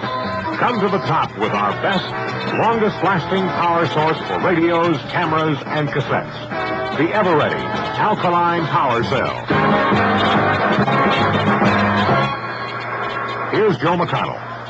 Well, we're back at a happy Metropolitan Stadium on a gray Saturday late in December, where the Viking faithful are now walking all over the field. They're putting the tarp on it right away. But they're celebrating their 30-14 victory over the St. Louis Cardinals, which moves the Vikings into the NFC title game for the second consecutive year. They'll host it here a week from tomorrow against the winner of tomorrow's game in Los Angeles against the Rams and the Washington Redskins. And, of course, the winner of that one represents the NFC in Super Bowl IX down in New Orleans on January 12. The Vikings have been there twice with no cigar. Of course, they'd love to go back a second straight year. And, Paul, you know, in the previous Super Bowl ball games, the team that has gone back the second year has always won. And the Vikings themselves said that after last year, they really had no way of knowing just what it was going to entail, all the hoopla and everything, plus the 2-week layoff prior to a Super Bowl game, and they felt that the circus atmosphere down there might have made a big difference in their game, and this ball club is very anxious to go back and try to redeem themselves. They sure are. Of course, they've got the experience, Joe, and it really comes in handy in the playoffs. And I really think that was the edge for the Vikings today coming into this football game. The team with the more experience usually makes the fewest amount of mistakes in a game of this magnitude. And the Vikings, of course, 2 turnovers there in the second half really spelled the differences. The Vikings came up with 10 points within 1 minute of play there in the third period, and that was all she wrote for the St. Louis Cardinals. The Cardinals played it very tough for most of the first half. In fact, should have had at least a 3-point lead at halftime. Bakken missed that short field goal, and that's got to give a ball club a big lift, particularly the Vikings. I mean, to have a fellow like Bakken miss a relatively short field goal attempt going down to the final seconds of the first half, and this ball game was definitely a different game in the second half. It sure was. Again, the Minnesota Vikings defense, Joe, was just absolutely outstanding. The passes that Hart really completed, and you're talking about the yardage, he really got about 75 yards against the prevent defense with 2 minutes to go in the first half, and he came back with maybe about 70 yards to go with 2 minutes to go in the game when the game was completely out of hand. So actually, the toughness of that Minnesota Viking defense really was not tested as far as the St. Louis Cardinals is concerned, because they picked up almost half of their yardage when it really didn't amount to anything. Okay, Paulie, we'll be back with more of the point after, but right now, this time out. If you use ordinary batteries in your camera and they quit too soon to suit you, come to the top. If you use your radio almost all the time, but you don't want to be buying batteries all the time, come to the top of the Ever-Ready line. Come to the Ever-Ready Alkaline Power Cell, our best, longest-lasting power source. No ordinary battery ever made works so hard, so long. Repeat, no ordinary battery ever made works so hard, so long as the Ever-Ready Alkaline Power Cell. Now you can get a $1 refund on specially marked packages of Ever-Ready Alkaline Power Cells. Details at participating Ever-Ready dealers. Come to the top. Come to the Ever-Ready Alkaline Power Cell. Let's take a look at the stats for this football game. Minnesota 19 first downs, St. Louis 7. And of course, that's a little bit misleading, as I was just talking about, because within about a minute to go in the first half, the Vikings in that prevent defense, they picked up about 4 first downs. And then here, with 2 minutes to go in the ball game, they picked up about 3 or 4 first downs, but it really didn't matter. So the Vikings come up with 19 first downs, St. Louis 17. Running the football up front, the blocking was magnificent today for the Minnesota Vikings. They picked up 199 yards rushing on 42 attempts. St. Louis only picked up 100 yards on the ground.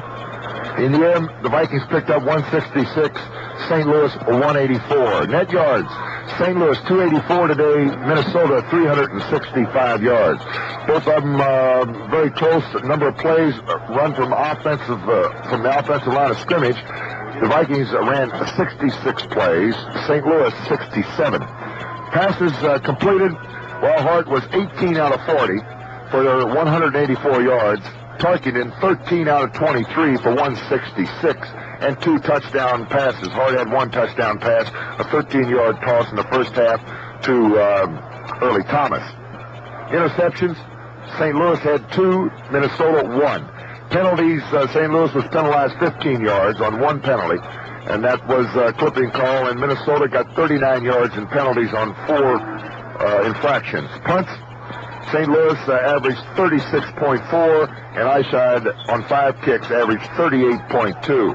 St. Louis lost 1 fumble. Minnesota did not fumble the football. Now let's break down those stats individually. For the Cardinals, Metcalf, leading rusher. He got 58 yards on 15 attempts, and his longest run was 13 yards. He got an 11-yard touchdown run right at the end of the ball game. Otis, the fullback, 32 yards on 8 carries. His longest run was 12 yards. Willard carried the ball once for no gain. Hart, 18 out of 40, as I said, for 185 and 1 interception. Thomas caught 7 for 76, 1 touchdown. Smith only caught 1 pass today, and I really think that as far as the game plan, this really hurt the St. Louis Cardinal passing attack. You've got to go to your tight end a lot against that Minnesota zone, and Smith, who had an outstanding day against the Vikings in St. Louis on that Monday Night Football game, only caught 1 pass today for 5 yards.